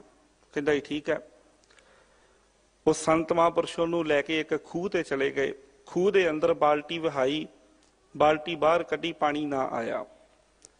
ਫਿਰ ਬਾਲਟੀ ਵਹਾਈ, ਕਿੰਨੀ ਵਾਰ ਬਾਲਟੀ ਵਹਾਈ ਤੇ ਪਾਣੀ ਨਾ ਆਇਆ। ਤੇ ਉਹ ਸਮਰਾਟ ਜਿਹੜਾ ਸੀ, ਰਾਜਾ, ਉਹਦੇ ਕੋਲ ਰਿਹਾ ਨਾ ਗਿਆ। ਹੱਥ ਜੋੜ ਕੇ ਕਹਿੰਦਾ ਸੰਤ ਜੀ, ਆਪਣੀ ਸ਼ਰਤ ਤੋੜ ਰਿਹਾ ਵਾਂ, ਮਾਫੀ ਮੰਗ ਕੇ ਤੁਹਾਨੂੰ ਕਹਿ ਰਿਹਾ ਕਿ ਇਹ ਬਾਲਟੀ ਜਿਹੜੀ ਤੁਸੀਂ ਖੂਹ ਦੇ ਵਿੱਚ ਵਹਾ ਰਹੇ ਹੋ, ਇਹਦੇ ਵਿੱਚ ਪਾਣੀ ਨਹੀਂ ਆਉਣਾ, ਸਾਰੀ ਜ਼ਿੰਦਗੀ ਵਹਾਉਂਦੇ ਰਹੋਗੇ ਤਾਂ ਵੀ ਨਹੀਂ ਆਉਣਾ। ਕਹਿਣ ਲੱਗੇ ਕਿਉਂ? ਕਹਿੰਦਾ ਜੀ ਇਹਦਾ ਤੇ ਥਲਾ ਹੀ ਨਹੀਂ ਆ, ਇਸ ਬਾਲਟੀ ਦਾ ਤੇ ਤਲਾ ਹੀ ਹੈ ਨਹੀਂ ਆ। ਤੁਸੀਂ ਲੱਗੇ ਰਹੋ ਸਾਰੀ ਜ਼ਿੰਦਗੀ ਇਸ ਬਾਲਟੀ ਨੂੰ ਖੂਹ ਦੇ ਵਿੱਚ ਰਹਾਉਣ, ਇਹ ਕਦੇ ਭਰ ਨਹੀਂ ਸਕਦੀ, ਇਹ ਚ ਕਦੇ ਪਾਣੀ ਨਹੀਂ ਆ ਸਕਦਾ। ਸੰਤ ਜਨ ਕਹਿੰਦੇ ਭਲਿਆ, ਇਹੋ ਹੀ ਤਾਂ ਮੈਂ ਤੈਨੂੰ ਸਮਝਾਉਣਾ ਆ। ਤੇਰੇ ਮਨ ਦੀ ਜਿਹੜੀ ਬਾਲਟੀ ਹੈ ਨਾ, ਤੇਰੇ ਮਨ ਦਾ ਜਿਹੜਾ ਭਾਂਡਾ ਆ, ਉਹਦਾ ਵੀ ਤਲਾ ਹੈ ਨਹੀਂ ਆ। ਤਲਾ ਹੁੰਦਾ ਹੈ ਸੰਤੋਖ ਦਾ, ਉਹ ਟੁੱਟਿਆ ਹੋਇਆ। ਜਿੰਨਾ ਕੁਝ ਵੀ ਤੇਰੇ ਮਨ ਦੀ ਬਾਲਟੀ ਦੇ ਵਿੱਚ ਪਈ ਜਾਵੇਗਾ ਨਾ, ਉਹ ਸਾਰਾ ਕੁਝ ਹੋਰ ਭੁੱਖ ਜਿਹੜੀ ਤੇਰੇ ਅੰਦਰ ਪੈਦਾ ਕਰੇਗਾ। ਜਿਵੇਂ ਬਾਣੀ ਦੇ ਬਚਨ ਨੇ ਨਾ, ਜੋ ਪਾਵਕ ਇੰਦਰ ਨਹੀਂ ਧਰਾਪੈ, ਬਿਨ ਹਰ ਕਹਾ ਅਗਾਈ। ਜਿਵੇਂ ਅੱਗ ਦੇ ਵਿੱਚ ਹੋਰ ਬਾਲਣ ਸੁੱਟੀ ਜਾਈਏ, ਉਹ ਬੁਝਦੀ ਨਹੀਂ ਹੈ, ਹੋਰ ਮੱਚਦੀ ਹੈ। ਕਹਿੰਦੇ ਇਹ ਤੇਰੀ ਤ੍ਰਿਸ਼ਨਾ, ਇਹ ਤੇਰੀ ਭੁੱਖ ਤਾਂ ਐਵੇਂ ਦੀ ਆ। ਤੂੰ ਜਿੰਨਾ ਕੁਝ ਵੀ ਆਪਣੇ ਕੋਲ ਇਕੱਠਾ ਕਰੀ ਜਾਣਾ, ਤੇਰੀ ਬਾਲਟੀ ਕਦੇ ਨਹੀਂ ਭਰ ਸਕਦੀ, ਤੂੰ ਕਦੇ ਨਹੀਂ ਰੱਜ ਸਕਦਾ, ਕਿਉਂਕਿ ਤੇਰੇ ਅੰਦਰ ਤੇ ਸੰਤੋਖ ਦਾ ਥਲਾ ਹੀ ਨਹੀਂ ਆ। ਇਸ ਵਾਸਤੇ ਆਪਣੀ ਜ਼ਿੰਦਗੀ ਦੇ ਵਿੱਚ ਸੰਤੋਖ ਪੈਦਾ ਕਰ। ਸਾਨੂੰ ਸਤਿਗੁਰੂ ਪਾਤਸ਼ਾਹ ਨੇ ਵੀ ਸਮਝਾਇਆ ਨਾ, ਬਿਨਾਂ ਸੰਤੋਖ ਨਹੀਂ ਕਉ ਰਾਜੈ, ਸੁਪਨ ਮਨੋਰਥ ਬ੍ਰਿਥੇ ਸਭ ਕਾਜੈ। ਬੰਦਾ ਜਿੰਨਾ ਮਰਜੀ ਜ਼ੋਰ ਲਾ ਲੇ, ਜੋ ਕੁਝ ਮਰਜੀ ਇਕੱਠਾ ਕਰ ਲਵੇ, ਇਹ ਤ੍ਰਿਸ਼ਨਾ ਨਹੀਂ ਖਤਮ ਹੋ ਸਕਦੀ। ਤ੍ਰਿਸ਼ਨਾ ਖਤਮ ਹੁੰਦੀ ਹੈ ਕੇਵਲ ਤੇ ਕੇਵਲ ਸੰਤੋਖ ਦੇ ਨਾਲ। ਜੇ ਜੀਵ ਰੱਜ ਸਕਦਾ ਆ, ਜੇ ਉਹਦੀਆਂ ਭੁੱਖਾਂ ਖਤਮ ਹੋ ਸਕਦੀਆਂ ਨੇ, ਤੇ ਸੰਤੋਖ ਦੇ ਨਾਲ। ਤੇ ਸੰਤੋਖ ਦੀ ਦਾਤ ਮਿਲਦੀ ਹੈ ਨਾਮ ਦੇ ਨਾਲ ਜੁੜਿਆ। ਸਤਿਗੁਰੂ ਦੀ ਸੰਗਤ ਦੇ ਵਿੱਚੋਂ ਜਦੋਂ ਜੀਵ ਨੂੰ ਨਾਮ ਦੀ ਦਾਤ ਪ੍ਰਾਪਤ ਹੁੰਦੀ ਹੈ, ਤਿਸ ਚੁੱਕੈ ਸਹਿਜ ਊਪਜੈ, ਚੁੱਕੈ ਕੂਕ ਪੁਕਾਰ। ਫਿਰ ਉਹਦੀ ਅੰਦਰ ਦੀ ਸਾਰੀ ਮਨ ਦੀ ਭੱਜ ਦੌੜ ਜਿਹੜੀ ਉਹ ਖਤਮ ਹੋ ਜਾਂਦੀ ਹੈ। ਗੁਰੂ ਪਾਤਸ਼ਾਹ ਜੀ ਅੱਗੇ ਸਮਝਾ ਰਹੇ ਨੇ, ਨਾਨਕ ਗੁਰਮੁਖ ਸ਼ਾਂਤ ਹੋਏ, ਨਾਮ ਰੱਖੋ ਔਰ ਧਾਰ। ਕਹਿੰਦੇ ਗੁਰਮੁਖ ਜਿਹੜੇ ਉਹ ਅੰਦਰੋਂ ਸ਼ਾਂਤ ਹੋ ਜਾਂਦੇ, ਉਹਨਾਂ ਦੀ ਇਹ ਅੰਦਰ ਦੀ ਜਿਹੜੀ ਅੱਗ ਹੈ, ਜਿਹੜੇ ਗੁਰੂ ਵਾਲੇ ਬਣ ਜਾਂਦੇ ਨੇ, ਉਹਨਾਂ ਦੀ ਇਹ ਅੰਦਰ ਦੀ ਅੱਗ ਖਤਮ ਹੋ ਜਾਂਦੀ ਹੈ, ਅੰਦਰੋਂ ਸ਼ਾਂਤ ਹੋ ਜਾਂਦੇ ਨੇ। ਜਿਨ੍ਹਾਂ ਦੇ ਹਿਰਦੇ ਦੇ ਅੰਦਰ ਮਨ ਦੇ ਵਿੱਚ ਨਾਮ ਦਾ ਵਾਸਾ ਹੋ ਜਾਵੇ। ਅਸੀਂ ਬਾਣੀ ਦੇ ਬਚਨ ਵੀ ਪੜ੍ਹਦੇ, ਅੰਮ੍ਰਿਤ ਬਾਣੀ ਹਰ ਹਰ ਤੇਰੀ, ਸੁਣ ਸੁਣ ਹੋਵੇ ਪਰਮ ਗਤ ਮੇਰੀ, ਜਲਨ ਬੁਝੀ ਸੀਤਲ ਹੋਏ ਮਨੁਆ, ਸਤਿਗੁਰ ਕਾ ਦਰਸ਼ਨ ਪਾਏ ਜੀਓ। ਜਿਹੜੇ ਸਤਿਗੁਰੂ ਦਾ ਦਰਸ਼ਨ ਪਾ ਲੈਂਦੇ ਨੇ, ਜਿਹੜੇ ਸਤਿਗੁਰੂ ਦਾ ਦਰਸ਼ਨ ਕਰਦੇ ਨੇ, ਸਤਿਗੁਰੂ ਦੀ ਸੰਗਤ ਨੂੰ ਮਾਣਦੇ ਨੇ, ਸਾਧ ਸੰਗਤ, ਉਹਨਾਂ ਦੀ ਅੰਦਰ ਦੀ ਇਹ ਜਲਨ, ਇਹ ਬਲਦੀ ਹੋਈ ਅੱਗ, ਤ੍ਰਿਸ਼ਨਾ ਦੀ ਅੱਗ, ਇਹ ਖਤਮ ਹੋ ਜਾਂਦੀ। ਸੀਤਲ ਹੋਏ ਮਨੁਆ, ਤੇ ਇਹ ਮਨ ਸੀਤਲਤਾ ਦੇ ਵਿੱਚ, ਠੰਡਕ ਦੇ ਵਿੱਚ ਆ ਜਾਂਦਾ ਆ। ਦੂਸਰੇ ਸ਼ਲੋਕ ਦੇ ਅੰਦਰ ਸਤਿਗੁਰੂ ਪਾਤਸ਼ਾਹ ਜੀ ਇਹਨਾਂ ਹੀ ਬਚਨਾਂ ਦੀ ਫਿਰ ਤਾਕੀਦ ਕਰਕੇ ਸਾਨੂੰ ਸਮਝਾ ਰਹੇ ਨੇ, ਬਾਬੀਹਾ ਤੂੰ ਸੱਚ ਚਾਓ ਸੱਚੇ ਸੌ ਲਿਵ ਲਾਏ। ਕਹਿੰਦੇ ਨੇ ਇਹ ਅਕਾਲ ਪੁਰਖ ਵਾਹਿਗੁਰੂ ਪਰਮਾਤਮਾ ਦੇ ਨਾਮ ਦੇ ਰਸੀਏ ਗੁਰਮੁਖ ਪਿਆਰਿਆ, ਜਿਹੜਾ ਨਾਮ ਦਾ ਰਸੀਆ ਆ, ਜਿਹਦੇ ਅੰਦਰ ਜਗਿਆਸਾ ਆ, ਜਗਿਆਸੂ ਹੈ, ਉਹਨੂੰ ਸਤਿਗੁਰੂ ਪਾਤਸ਼ਾਹ ਜੀ ਸਮਝਾ ਰਹੇ ਨੇ। ਕਹਿੰਦੇ ਤੇਰੇ ਅੰਦਰ ਤਾਂਘ ਹੈ ਪਰਮਾਤਮਾ ਦੇ ਨਾਮ ਦੀ, ਤੇ ਪਰਮਾਤਮਾ ਦੇ ਨਾਮ ਦਾ ਜਾਪ ਕਰ, ਉਸ ਮਾਲਕ ਨੂੰ ਸਿਮਰ, ਜੋਦੜੀ ਕਰ, ਲਿਵ ਲਗਾ ਕੇ, ਸੁਰਤ ਜੋੜ ਕੇ, ਸੁਰਤ ਜੋੜ ਕੇ ਪਰਮਾਤਮਾ ਦਾ ਨਾਮ ਜਪ। ਤੇ ਤੇਰਾ ਨਾਮ ਜਪਿਆ ਹੋਇਆ ਪ੍ਰਵਾਨ ਹੋਵੇਗਾ, ਤੇਰਾ ਸਿਮਰਨ ਪ੍ਰਵਾਨ ਹੋਵੇਗਾ। ਪਰ ਤੇਰਾ ਇਹ ਬੋਲਿਆ ਪ੍ਰਵਾਨ ਕਦੋਂ ਹੋਵੇਗਾ? ਜਦੋਂ ਤੂੰ ਗੁਰੂ ਵਾਲਾ ਬਣ ਕੇ ਬੋਲੇਗਾ, ਜਦੋਂ ਗੁਰੂ ਵਾਲਾ ਬਣ ਕੇ ਜਪੇਗਾ। ਬੋਲਿਆ ਤੇਰਾ ਥਾਂ ਪਵੈ, ਗੁਰਮੁਖ ਹੋਏ ਅਲਾਏ। ਅਲਾਏ ਦਾ ਭਾਵ ਹੈ ਉਚਾਰਨ ਕਰਨਾ, ਉਚਾਰਨਾ। ਕਹਿੰਦੇ ਤੇਰਾ ਸਿਮਰਨ, ਤੇਰੀ ਬੰਦਗੀ, ਤੇਰੇ ਧਰਮ ਕਰਮ ਜਿਹੜੇ ਉਹ ਸਾਰੇ ਪ੍ਰਵਾਨ ਹੋਣਗੇ, ਉਹ ਥਾਂ ਪੈਣਗੇ। ਪਰ ਜਦੋਂ ਤੂੰ ਗੁਰਮੁਖ ਹੋ ਕੇ ਕਰੇਗਾ, ਜਦੋਂ ਗੁਰਮੁਖ ਹੋ ਕੇ ਧਰਮ ਦੀ ਕਮਾਈ ਕਰੇਗਾ, ਤੇ ਤੇਰੇ ਧਰਮ ਕਰਮ ਵੀ ਪ੍ਰਵਾਨ ਹੋਣਗੇ, ਤੇਰਾ ਬੋਲਿਆ ਵੀ ਥਾਂ ਪਵੇਗਾ। ਜਿਨ੍ਹਾਂ ਦੇ ਪਾਵਨ ਬਚਨਾਂ ਦੀ ਵਿਚਾਰ ਅਸੀਂ ਕਰ ਰਹੇ ਹਾਂ ਸਾਧ ਸੰਗਤ, ਧੰਨ ਸਤਿਗੁਰੂ ਸ੍ਰੀ ਗੁਰੂ ਅਮਰਦਾਸ ਪਾਤਸ਼ਾਹ ਜੀ। ਜਦੋਂ ਸਤਿਗੁਰੂ ਪਾਤਸ਼ਾਹ ਜੀ ਦਾ ਜੀਵਨ ਅਸੀਂ ਪੜ੍ਹਦੇ ਹਾਂ ਨਾ, ਤੇ ਧੰਨ ਸ੍ਰੀ ਗੁਰੂ ਅੰਗਦ ਦੇਵ ਪਾਤਸ਼ਾਹ ਜੀ ਦੀ ਸੰਗਤ ਵਿੱਚ ਆਉਣ ਤੋਂ ਪਹਿਲਾਂ ਸਾਡੀਆਂ ਇਤਿਹਾਸਿਕ ਲਿਖਤਾਂ ਦੇ ਵਿੱਚ ਜ਼ਿਕਰ ਹੈ ਕਿ ਕਰੀਬ 20 ਵਾਰ ਗੁਰੂ ਪਾਤਸ਼ਾਹ ਜੀ ਗੰਗਾ ਦੀ ਯਾਤਰਾ ਕਰਦੇ ਨੇ। ਬਾਬਾ ਅਮਰਦਾਸ ਜੀ ਗੁਰੂ ਅੰਗਦ ਦੇਵ ਪਾਤਸ਼ਾਹ ਜੀ ਦੀ ਸੰਗਤ ਵਿੱਚ ਆਉਣ ਤੋਂ ਪਹਿਲਾਂ ਲਗਭਗ 20 ਵਾਰ ਗੰਗਾ ਦੀ ਯਾਤਰਾ ਕੀਤੀ। ਹੋਰ ਵੀ ਧਾਰਮਿਕ ਕਰਮ ਕਰਦੇ ਨੇ, ਮਨ ਕਰਕੇ ਧਰਮੀ ਪੁਰਖ ਨੇ। ਪਰ ਜਦੋਂ ਆਖਰੀ ਵਾਰ ਗੰਗਾ ਦੀ ਯਾਤਰਾ ਕਰਦੇ ਨੇ, ਇੱਕ ਬ੍ਰਾਹਮਣ ਦਾ ਸਾਥ ਮਿਲਦਾ, ਉਹਦੀ ਬੜੀ ਸੇਵਾ ਕਰਦੇ ਨੇ, ਕਿਉਂਕਿ ਮਨ ਕਰਕੇ ਭਾਵਨਾ ਵਾਲੇ ਨੇ, ਅੰਦਰੋਂ ਭਾਵਨਾ ਵਾਲੇ ਨੇ, ਅੰਦਰੋਂ ਧਰਮੀ ਨੇ। ਮਨ ਕਰਕੇ ਬੜੀ ਭਾਵਨਾ ਦੇ ਨਾਲ ਉਸ ਬ੍ਰਾਹਮਣ ਦੀ ਸੇਵਾ ਕਰਦੇ ਆ। ਬ੍ਰਾਹਮਣ ਬੜਾ ਖੁਸ਼ ਹੁੰਦਾ, ਕਈ ਦਿਨ ਇਕੱਠਿਆਂ ਗੁਜ਼ਾਰਦੇ ਨੇ। ਫਿਰ ਇੱਕ ਦਿਨ ਉਹ ਪੁੱਛ ਹੀ ਲੈਂਦਾ ਹੈ ਕਿ ਭਲਿਆ ਤੂੰ ਬੜੀ ਪ੍ਰੇਮ ਵਾਲਾ ਆ, ਬੜੀ ਭਾਵਨਾ ਵਾਲਾ ਆ, ਬੜੀ ਭਾਵਨਾ ਦੇ ਨਾਲ ਸੇਵਾ ਕਰਦਾ ਆ, ਤੇਰਾ ਗੁਰੂ ਕੌਣ ਹੈ? ਜਦੋਂ ਇਹ ਸਵਾਲ ਪੁੱਛਿਆ, ਜਵਾਬ ਦਿੱਤਾ ਕਿ ਮੈਂ ਤਾਂ ਅਜੇ ਕੋਈ ਗੁਰੂ ਧਾਰਨ ਨਹੀਂ ਕੀਤਾ। ਤੇ ਬ੍ਰਾਹਮਣ ਨੇ ਅੱਗੋਂ ਕੌੜੇ ਬੋਲ ਬੋਲੇ, ਕਿਹਾ ਕਿ ਤੇਰੇ ਹੱਥਾਂ ਦਾ ਖਾ ਕੇ ਤੇ ਫਿਰ ਮੇਰਾ ਵੀ ਧਰਮ ਭ੍ਰਸ਼ਟ ਹੋ ਗਿਆ। ਮਨ ਦੇ ਵਿੱਚ ਠੋਕਰ ਵੱਜੀ ਕਿ ਭਲਿਆ ਤੂੰ ਇੰਨਾ ਹੀ ਮਾੜਾ, ਤੇਰੇ ਹੱਥਾਂ ਦਾ ਜੇ ਕੋਈ ਖਾ ਲਵੇ ਉਹਦਾ ਧਰਮ ਭ੍ਰਸ਼ਟ ਹੋ ਜਾਵੇ, ਤੂੰ ਇੰਨਾ ਹੀ ਮਾੜਾ ਆ। ਬ੍ਰਾਹਮਣ ਨੇ ਬਚਨ ਕੀਤੇ ਸਨ, ਕਹਿਣ ਲੱਗਾ ਕਿ ਤੇਰਾ ਗੁਰੂ ਨਹੀਂ ਹੈ, ਤੂੰ ਨਿਗੁਰਾ ਤੁਰਿਆ ਫਿਰਦਾ ਆ, ਗੁਰੂ ਦੀ ਦਾਤ ਤੇਰੇ ਕੋਲ ਨਹੀਂ ਹੈ। ਗੁਰੂ ਵਾਲਾ ਬਣੇਗਾ, ਤੇਰਾ ਸਾਰਾ ਧਰਮ ਪ੍ਰਵਾਨ ਹੋਵੇਗਾ, ਤੇਰਾ ਧਰਮ ਕਰਮ ਪ੍ਰਵਾਨ ਹੋ ਜਾਵੇਗਾ, ਪਰ ਗੁਰੂ ਤੋਂ ਬਿਨਾਂ ਨਹੀਂ।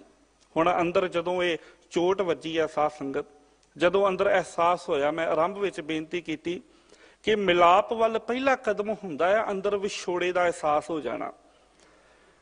ਇੰਨੀ ਉਮਰ ਬਤੀਤ ਹੋ ਗਈ ਸਾਧ ਸੰਗਤ, ਬਜ਼ੁਰਗੀ ਦੇ ਵਿੱਚ ਪਹੁੰਚ ਚੁੱਕੇ ਬਾਬਾ ਅਮਰਦਾਸ ਜੀ, ਪਰ ਜਦੋਂ ਉਸ ਬ੍ਰਾਹਮਣ ਨੇ ਇਹ ਬਚਨ ਕਹੇ, ਅੰਦਰ ਵਿਛੋੜੇ ਦਾ ਅਹਿਸਾਸ ਹੋਇਆ ਕਿ ਮੈਂ ਤੇ ਗੁਰੂ ਤੋਂ ਬਿਨਾਂ ਹੀ ਤੁਰਿਆ ਫਿਰਦਾ, ਮੈਂ ਤੇ ਆਪਣੇ ਜੀਵਨ ਨੂੰ ਗੁਰੂ ਤੋਂ ਬਿਨਾਂ ਹੀ ਗੁਜ਼ਾਰ ਰਿਹਾ। ਤੇ ਜਦੋਂ ਅੰਦਰ ਤੜਫ ਪੈਦਾ ਹੋ ਗਈ ਤੇ ਫਿਰ ਪੁਕਾਰ ਹੋਈ, ਅਕਾਲ ਪੁਰਖ ਵਾਹਿਗੁਰੂ ਪ੍ਰਮਾਤਮਾ ਨੇ ਵੀ ਹੀਲਾ ਵਸੀਲਾ ਬਣਾਇਆ, ਕਿਰਪਾ ਕੀਤੀ ਮਾਲਕ ਵਾਹਿਗੁਰੂ ਪ੍ਰਮਾਤਮਾ ਨੇ। ਕਿਉਂਕਿ ਜਦੋਂ ਕੋਈ ਜੀਵ ਭਾਵਨਾ ਆਪਣੇ ਅੰਦਰ ਧਾਰਨ ਕਰਦਾ, ਜੋਦੜੀ ਅੰਦਰੋਂ ਨਿਕਲਦੀ ਆ, ਤੇ ਫਿਰ ਮਾਲਕ ਉਹਦੇ ਤੇ ਬਖਸ਼ਿਸ਼ ਜ਼ਰੂਰ ਕਰਦਾ। ਅਸੀਂ ਬਚਨ ਪੜ੍ਹਦੇ ਆ ਨਾ ਭਾਈ ਗੁਰਦਾਸ ਜੀ ਦੇ, ਚਰਨ ਸ਼ਰਨ ਗੁਰ ਏਕ ਪੈਂਡਾ ਜਾਇ ਚਲ, ਸਤਿਗੁਰ ਕੋਟ ਪੈਂਡਾ ਆਗੇ ਹੋਈ ਲੇਤ ਹੈ। ਜਦੋਂ ਅੰਦਰੋਂ ਭਾਵਨਾ ਕਰਕੇ ਜੀਵ ਗੁਰੂ ਵੱਲ ਇੱਕ ਕਦਮ ਪੁੱਟ ਦਵੇ ਤੇ ਫਿਰ ਗੁਰੂ ਤੇ ਆਪ ਕਿਰਪਾ ਕਰਦੇ ਆ, ਕਰੋੜਾਂ ਕਦਮ ਪੁੱਟ ਕੇ ਲੈ ਕੇ ਆਉਂਦੇ।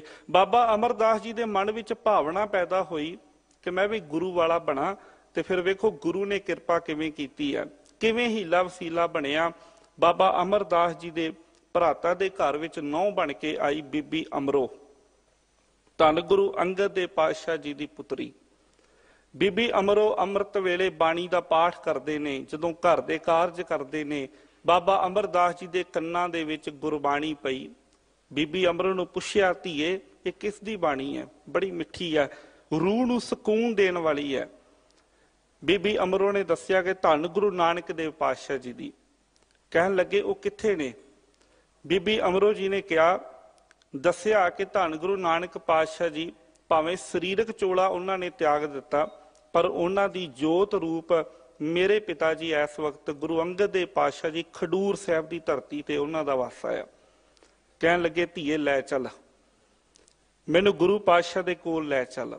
ਹੁਣ ਰਿਸ਼ਤੇਦਾਰੀ ਦੇ ਵਿੱਚ ਵੱਡੇ ਨੇ, ਉਮਰ ਦੇ ਵਿੱਚ ਵੱਡੇ ਨੇ, ਪਰ ਜਦੋਂ ਪਹੁੰਚੇ ਖਡੂਰ ਸਾਹਿਬ ਦੀ ਧਰਤੀ ਤੇ ਧੰਨ ਗੁਰੂ ਅੰਗਦ ਦੇਵ ਪਾਤਸ਼ਾਹ ਜੀ ਦੇ ਚਰਨਾਂ ਤੇ ਸੀਸ ਝੁਕਾਇਆ, ਸਿੱਖੀ ਦੀ ਦਾਤ ਪ੍ਰਾਪਤ ਕੀਤੀ, ਗੁਰੂ ਅੰਗਦ ਦੇਵ ਪਾਤਸ਼ਾਹ ਜੀ ਨੂੰ ਆਪਣਾ ਗੁਰੂ ਧਾਰਨ ਕੀਤਾ, ਸਿੱਖੀ ਦੀ ਸੇਵਾ ਨੂੰ ਕਮਾਇਆ।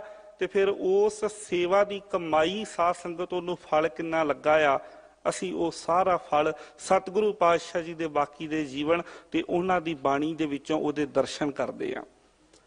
ਗੁਰੂ ਪਾਤਸ਼ਾਹ ਜੀ ਨੇ ਤਾਂ ਹੀ ਕਰਕੇ ਬਾਅਦ ਵਿੱਚ ਜਦੋਂ ਗੁਰੂ ਪਦਵੀ ਧਾਰਨ ਕਰਨ ਤੋਂ ਬਾਅਦ ਵਿੱਚ ਆਨੰਦ ਸਾਹਿਬ ਦੀ ਬਾਣੀ ਦੀ ਜਦੋਂ ਰਚਨਾ ਕੀਤੀ ਹੈ ਤੇ ਆਰੰਭ ਦੇ ਵਿੱਚ ਹੀ ਲਿਖ ਦਿੱਤਾ, ਆਨੰਦ ਭਇਆ ਮੇਰੀ ਮਾਏ ਸਤਿਗੁਰੂ ਮੈਂ ਪਾਇਆ। ਸਤਿਗੁਰੂ ਤੋਂ ਬਿਨਾਂ ਗੁਰੂ ਪਾਤਸ਼ਾਹ ਜੀ ਨੇ ਪੱਟੀ ਬਾਣੀ ਦੇ ਵਿੱਚ ਆਪ ਬਚਨ ਕੀਤੇ ਆ, ਸਤਿਗੁਰੂ ਬਾਝੋਂ ਗੁਰ ਨਹੀਂ ਕੋਈ, ਨਿਗੁਰੇ ਕਾ ਹੈ ਨਾਉ ਬੁਰਾ।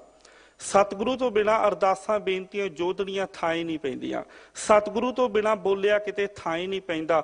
ਗੁਰੂ ਵਾਲੇ ਬਣੇ ਬਿਨਾਂ ਸਾਰੇ ਧਰਮ ਕਰਮ ਜਿਹੜੇ ਉਹ ਅਜਾਈ ਚਲੇ ਜਾਂਦੇ ਨੇ।